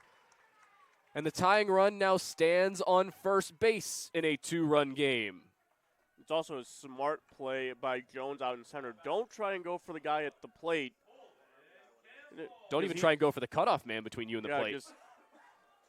Well, I mean, if he hits the cutoff man, it's not going to really make a difference. But able to just throw to third, make sure they do not give up third base, and then possibly even second base for that matter, with Gibbs taking the extra base if Morales would have tried to go to third. So just smart play all around. Good piece of hitting by Gibbs, going right back up the middle and getting that RBI single. So Lawson Aaron has a quick conversation with his former contrary corner man, Connor Brinkley, now his relief pitcher. That officially closes the book on the starter Koska. 3 runs given up. Impressive day for Koska all the way through. That one misses inside. Jones keeps it in front of him. It was expected to be outside. He had to reach all the way across not only his own body, but the umpires. It nearly hit Campbell. Yeah, this could be interesting. If Campbell could do what he did last time up and pull something down the line with the speed of Gibbs at first, he's scoring. Absolutely. It's a tie game. A very high probability that he at least gets the wave. So, for the time being, a conversation out on the mound.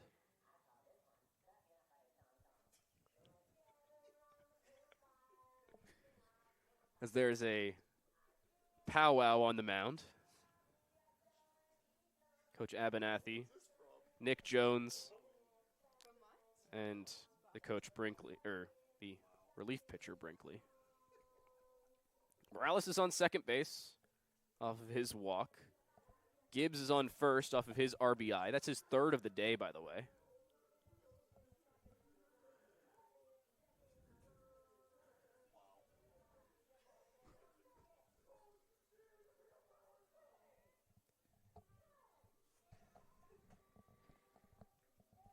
You guys don't come to these games. You're missing out on some great DJ work out in between innings. That is the hesitant silence from my partner, James O'Sullivan, here, as he's attempting to stifle what is, I'm sure, hilarious laughter from the campfire song from SpongeBob. I mean, the CAMPFIRESONG song. I also have not heard that song in 10 years, probably. Oh, no, it's probably more like 20. 1-0 misses, 2-0. Campbell in this game is 1 for 3. He grounded out to the pitcher, flew out to center in the first and third innings, and he had that leadoff triple where he was stranded in the 6th. And it seems Koska like struck out the side to follow. That did not take long. Yeah, Abernathy's back out, and it seems to be to end the day of Connor Brinkley. Now, notably, because Connor Brinkley entered from the field, and then the designated hitter took his place at first base, it looks like we will have a replacement pitcher, and should we get to the 8th inning, that pitcher will either have to bat or get replaced as a pinch hitter. We'll see if that comes to fruition, and we will probably check the NAIA rulebook and figure out who's pitching when we return here on the Eutectic Sports Network. It's a 2-run ball game, tying run sitting on first base.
Cooper Thomas takes over on the mound, his 11th appearance of this season. He's got a start in there, but does not have a record, interestingly enough.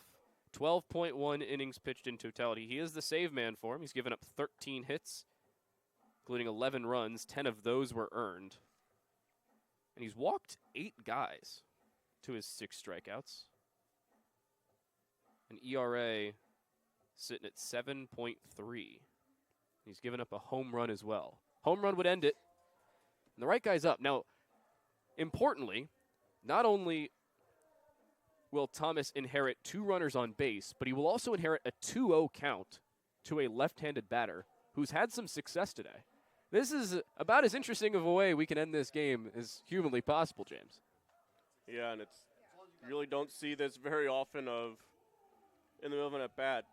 I think you were saying it, isn't it? Like a walk actually still goes to Brinkley, but it's like a strikeout here would actually get credited to Thomas. Correct, because the primary, or 50% of the walk has already been reached. So it will go to the first of the 2 pitchers. Very interesting statistical rules. First attempt. They won't even throw a pitch before trying to pick off behind Gibbs. We've seen one successful pickoff move before, but that was previously. Was your typical, you're holding the guy on because there's no one else on base. Yeah, true. They tried to pick off behind him. That one down the right field line. Just foul. By like a foot and a half. Nolan Campbell was all of 18 inches away from maybe tying the game as that one slowly rolled down the fence line. Oh, that's easily a 2-run triple, if not Campbell trying to go inside the park. Although I would not try and make a second out attempting to win the game. Instead, I'd sit 90 feet away with one out. Yes. Yeah. But, I mean, he went diving into third last time when he could have rounded. True. And they're still not playing him to pull for some unknown reason. Attempted pickoff again. Now, albeit, Connor Brinkley is back at first base. So right now, Alex Orman is out of the game. The designated hitter no longer exists and hasn't for a little while. However, Alex Orman still occupied that position. Now, Alex Orman's previous position is occupied by the current pitcher. So should we get to the top of the 8th inning, I will expound on this because I believe they are close to up to bat. Yes, he would actually. The pitcher spot would be due up third if they get to an 8th inning. Yeah. It would be Watkins, Brinkley, and then Thomas, the current pitcher. It would be a very interesting top of the 8th inning, and that's assuming they keep Thomas in the game. I don't think they would. 2-2 with 1 out. Back-to-back strikes off of what was going to be a very good AB. Instead, it's a balk that has put 2 runners in scoring position. I cannot believe he balks. I didn't even see what happened. I was like looking down, and like everyone up here goes crazy. So while he came set from the stretch, he twitched, according to the 2 pitchers to my left. The pitcher in first base to my left, I apologize. I didn't see it. It may matter now. This could very well be a 2-run single, if not a double. Both runs will score. This will tie the game. A single piece of hitting and the single balk is the difference maker. This is an all-drawn ball game with still a runner in scoring position. What a piece of hitting by Holden Campbell, who rung it down the first base line just 2 innings ago. Now he slaps one out to left field. They were playing him to pull. They finally started playing him to pull, and he pushes it to tie the game. That's exactly what it was. Like, if they're playing just straight up outfield, that's a fly ball and it's sac fly.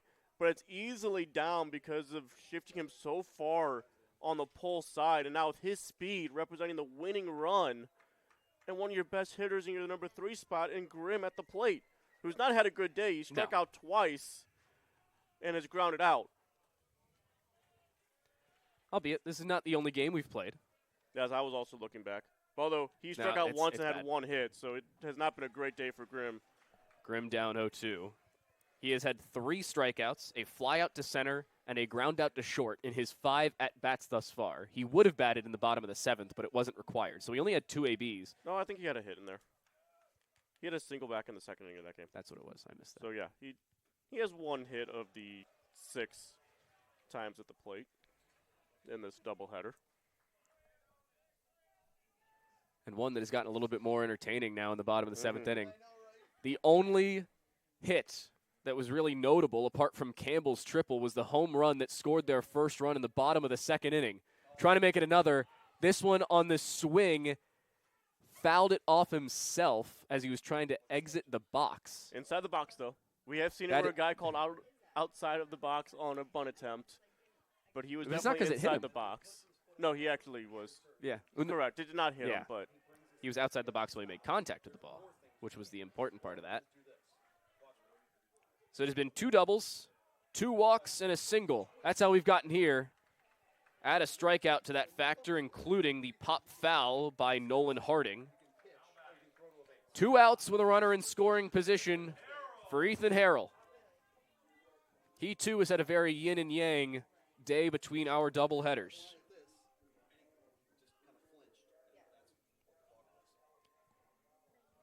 Back in our first game, Harrell had a 2-run home run, struck out and grounded out to first base. And here, a pop out, a ground out, and a strikeout similar. He now comes to the plate with the winning run, occupying second base. And an attempt to try and win it. UHSP was trailing 5-1 coming into the bottom of the 7th. They were only trailing 3-1 coming into the top of the 7th. But Williams Baptist added some insurance runs. Ethan Harrell was about to swing at what could have been the game ender. That should have been that was the picture hit right there. We've seen a couple hanging curveballs get knocked over fences, much less into play. And the correct side of fences, I might add. At the very least, that's probably a line drive up the middle. He holds back, 1-1. This time he swings into shallow left center. Both outfielders running on. Watch out for each other. They both pull up at just the right time. Cody Jones makes the catch. I told you extras would be required. Seems like they are. Top of the 8th inning here on the UHSP Sports Network. When we come back, it's a tie game.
When UHSP came to bat in the bottom of the 6th inning, I said, these are the players you want to try and tie it.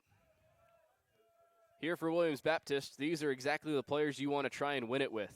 Jacob Watkins, Connor Brinkley, and Alex Orman. Those are the 3 members of the Eagles who scored. The only 3 members of the Eagles who scored up until our previous inning. It was a single, and a 3-run home run by Orman, whose position is no longer in the game on a technicality. We'll get to that in just a second. That's swinging strike 2. So it should be Watkins, Brinkley, Orman. And it's entirely likely that could be the case because Orman should be able to still re-enter the game. Watkins is batting right now. But you take your DH out, so I don't know if he really could. We'll see if that is the case. That's ball that misses outside. Gavin Long takes over on the mound. Should UHSP win this in the bottom of the inning, he will be the winning pitcher of record. 2-2. Pull the string into deep short. Needs to be a quick play all the way across the diamond. They got him. What a play from deep short by Jordan Gonzalez. And out number one, the first hurdle jumped by the Eutectics defense. And not very often are you glad a guy sat back on it, because normally if you sit back, it's going to hurt you either with an infield hit or a bad bounce. But you're not really going to get a bad bounce on a field like this. But he just sat back, he waited for it, able to make that long throw for the out. But by the way, Stribling 5 innings, 2 strikeouts, 2 hits, 2 runs. Majority of that came actually in the 7th inning. Very impressive day for Stribling. So here's where things matter. Connor Brinkley was originally the first baseman. He took over as a relief pitcher and then went back to first base when somebody replaced him. Now, the batting slot does not follow the position. It follows the player should they stay in the game. So, because he went back to first base and stayed in the game, he is still the 7-hitter. And he swings at strike 2, 1-2. Alex Orman was originally the designated hitter. Then he entered as the first baseman. And then, when Brinkley retook his spot, the designated hitter position, because it then entered the game, no longer existed. That one misses low. And they were looking to ask if he went. He did not. Because the designated hitter position no longer exists, it is owned by the relief pitcher that took over. That's Thomas. That one also misses just inside. Make it 3-2. But because Thomas is probably not a hitter, they will actually have Maury Thomas, a different Thomas bat in that position. Yes, everybody's confused. Yes, I apologize. That's fouled back. Still full. One other note on Stribling. It's back-to-back relief outings where he's gone 5+. And 5 good innings, by the way. Very, very true. It was 5 1/3 last weekend. It is 5 straight up. 5 this time. A walk now to Brinkley. So this is the position of the pitcher. As of right now, the pinch hitter is Maury Thomas. 25 will be in for 16, although Cooper Thomas should be able to re-enter the game on the other side of things due to the re-entry rules. But pitching, that's getting way too complicated. We'll see what the umpires think in the bottom half of the inning, that's for sure. Well, I have seen Coach Abernathy actually signal down to the bullpen, waving the cap, the initial sign for "Are you ready?" Yeah. So There's a they are possibility. getting guys loose and hoping they are ready to go by the bottom of the 7th. That one misses high. So this is Maury Thomas, who's technically in for Cooper Thomas, who was previously in for the now null and void designated hitter, Alex Orman. Needless to say, if this wasn't already a fun game due to the score and standings of this real notable conference matchup, it is because of the defensive alignments that we've seen throughout the entirety of this doubleheader. Williams Baptist definitely keeping us on our toes up here. We appreciate it. I don't know about that, but I appreciate it. It's fun. 3-1, still a runner on first base who is holding station and gets to move station to station. Everybody advanced 90 feet. Maury Thomas draws a walk. And Cody Jones gets to bat. hey, what Brinkley do? I didn't write it down. I didn't either. Oh, no, Brinkley walked. I Okay. didn't write down what Watkins did. Watkins ground out to short. That's what it was. That was a nice It was play. a really cool play. I was busy describing it. That's what it was. Like how we both missed a batter from this Hey, as inning. long as we didn't miss the same batter. And we have the live scorer right next to us, so it would have been easy to figure out. Small committee meeting on the mound with 2 runners on and an out. Both of those walks, by the way. So it's interesting that Cody Jones is now batting. And I think the main reason is because he wouldn't be able to re-enter again should he have Correct. been pinch hit for. But he's been pinch hit for, then he pinch ran for his pinch hitter, and proceeded to score, And then played the outfield like he has all day. and then played the outfield. Which, it's not only not the only time he's been pinch hit for, it's not the only time he's been pinch hit for in the 7th inning, and it's not the only time he's pinch ran for his pinch hitter in the 7th inning, and then gone back to the outfield, or he would have gone back to the outfield at least. It's just like softball has always been if you got one re-entry. So, yeah, Jones has got to take every at-bat from here on out. 1-0 now. Long puts the two-seamer in there. Long would have liked a couple separate pitches to land against Connor Brinkley. He was up 1-2. He ended up falling behind into a full count and then walked him. And it didn't take much to walk Thomas either. Cody Jones was originally trying to square to bunt for a second, some small ball and extras, but he decides better of it. Long missed well out and away on that one anyway. 2-1 with 1 out. Still 2 runners on. That one nearly hits the left-handed hitter, Cody Jones, who again, his right-handed pinch hitter was hit by a pitch in the 7th inning. What a time to be alive. Especially for the Williams Baptist bench, which you can hear. Yeah, they are definitely getting on Long here. Trying to rattle him. I mean, he's already walked 2 in the inning. He's got his second full count of the inning as well. Full count with an out. I wouldn't expect either runner to be moving. Brinkley at second, Thomas at first. Pulling the string to get him swinging. Cody Jones goes down for the 3rd time this game. That's an important pick there from Long to get that strikeout. Oh, and then he went to just kind of stretch his leg a little bit. Hopefully that is nothing. Not the first time we've seen that from a pitcher thus far today either. Seen basically everything. First pitch off speed falls at the feet of Morales. He originally couldn't find it, but luckily it was close enough to him to where neither runner decided to try and take off. We've also seen great job blocking balls in the dirt by from both catchers. All 3 catchers. Yeah. I mean, Harrell really didn't have to do a whole lot. True. Loman didn't make him do a whole lot in game 1. Nice pitch in the outside part of the plate makes it 1-1. This is Mink's 5th at-bat of the game. He singled twice, doubled once, and scored, and he flew out to center back in the 4th inning.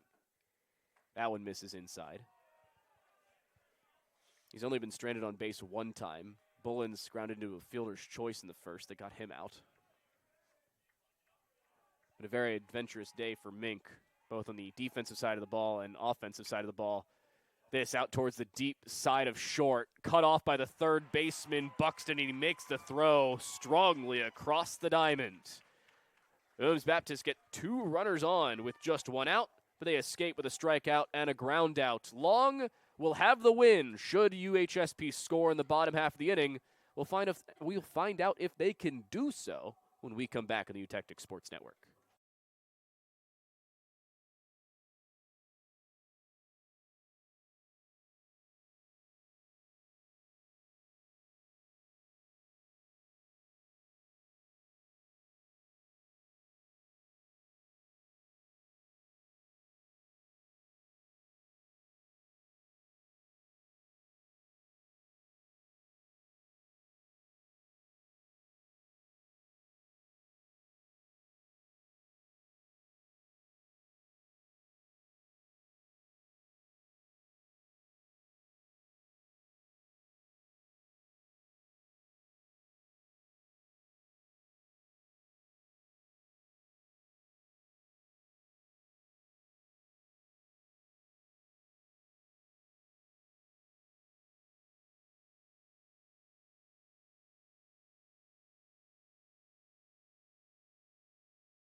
Joel B. Jones comes in relief. He will technically replace Maury Thomas, but in all reality, he's replacing Cooper Thomas on the mound. This is his 11th appearance thus far in the season. He's had 2 starts. He also has a 2-3 record as a pitcher. He also has a save as well. 17.2 innings pitched, 9 hits, 12 runs, all of them earned. 11 to 10 strikeouts to walks. He's got 5.6 strikeouts on average per 9 innings. He's given up 2 home runs, the 6.11 ERA, and a 1.08 whip. Not bad numbers by any means for a man coming in relief in a tie ball game. That's a breaking ball that catches the outside part of the plate. Leadoff hitter here is Matthew McDonald. It's McDonald, Riggs, and Buxton. The former of those 2, or the 2 former of those 3, scored in the bottom of the 7th. 2 of the 4 runners to score and then tie the game for UHSP. Herculean effort in the bottom of the 7th. They've brought it back. McDonald cue shot over towards his own bench. I'm Daniel Rodier, joined by James O'Sullivan here for the second game of 4 in a weekend double-header.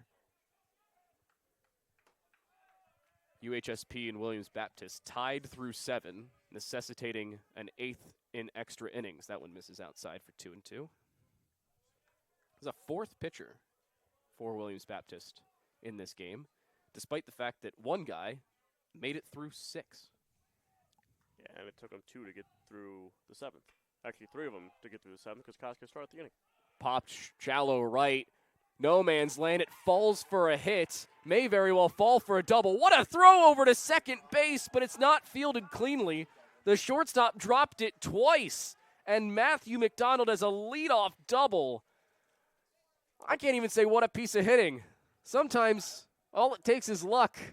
I'm not even sure if the shortstop dropped it. That actually might have hit McDonald as he's sliding in, so it actually might not have even ever made it to the shortstop. But a good throw by Brinkley. Barehanded it, quickly turned and fired a good throw into second base. McDonald had a hustle, but that's the old Bermuda Triangle. No one could get to it. Leadoff man is aboard yet again for UHSP when it's sorely needed. Squaring to bunt. Everybody was expecting it to happen. They're looking for 3. They're looking for the out. They won't find it. Not only will they not find the out at third, they won't find an out at all. Winning run is 90 feet from home. And UHSP has something, if not everything, cooking in the bottom of the 8th inning. Declan Riggs, I don't even know if you can call it an infield hit, but it's a sacrifice bunt. I think it's sacrifice fielder's choice officially on it, and that's how he actually gets to. It is both not an first at-bat base. and an at-bat at the same time. Well, the sacrifice would take away Yeah. anything else, but you have to explain how he Runner got there. goes. It doesn't matter. The hit and run was on, but that'll close it. McDonald comes home to score. Buxton sends the final runner in, and they mob him between first and second base. UHSP trailing by 4 runs to enter the 7th inning. They force extras, and they force home the win. Declan Riggs' sacrifice bunt where he reached was just a cog in the wheel. Buxton sends him home, and UHSP wins both in our first day of 2 doubleheaders. Yeah, just a great job there by Buxton. Goes after that first pitch, clean base hit out there into left, and obviously with the runner on third, no chance to ever throw him out from there. And a great comeback by the Utetics, needing that 4-run 7th inning just to keep it alive. They had nothing going against Koska, but they were able to get to him enough to force them to go to the bullpen, and they feasted on the Williams Baptist bullpen tonight. They technically went to the first baseman before they even went to the bullpen, just to make it fun. I know. Technicalities. Semantics being what they are. Great couple of games here for UHSP. 6-2 in Game 1, 6-5 in Game 2. And Buxton with a couple of RBIs in the last 2 innings of the game, including the one to win it. O'Sullivan, before we send things home, any final thoughts? Absolutely great baseball. So good pitching from both sides. Obviously, 2 starters for Williams Baptist were outstanding. Lohman outstanding today. Stribbling out of the bullpen, absolutely outstanding for them. And remind people, if you want to come out and watch these two teams face off tomorrow, it is O'Fallon Family Sportsplex in O'Fallon, Illinois. Field number 9 they will be playing on, 1 and 4 o'clock, the doubleheaders. There's still a second half to this unwritten, at least unfinished, book of a series. But after only winning 1 of 3 last season, UHSP is already guaranteed at least a series split, if not looking for a win tomorrow. 6-2 in Game 1, 6-5 including a walk-off single to left here in Game 2. Buxton's the hero, McDonald the one who scored it. The win will inevitably go to Gavin Long. The loss at the tail end of things to Jolby Jones. For James O'Sullivan, my name's Daniel O'Deer. Back, not here, but on the Prepcast Network tomorrow at 1 and 4 p.m. for the second half of this two-day doubleheader. UHSP wins twice over here on the Utectic Sports Network.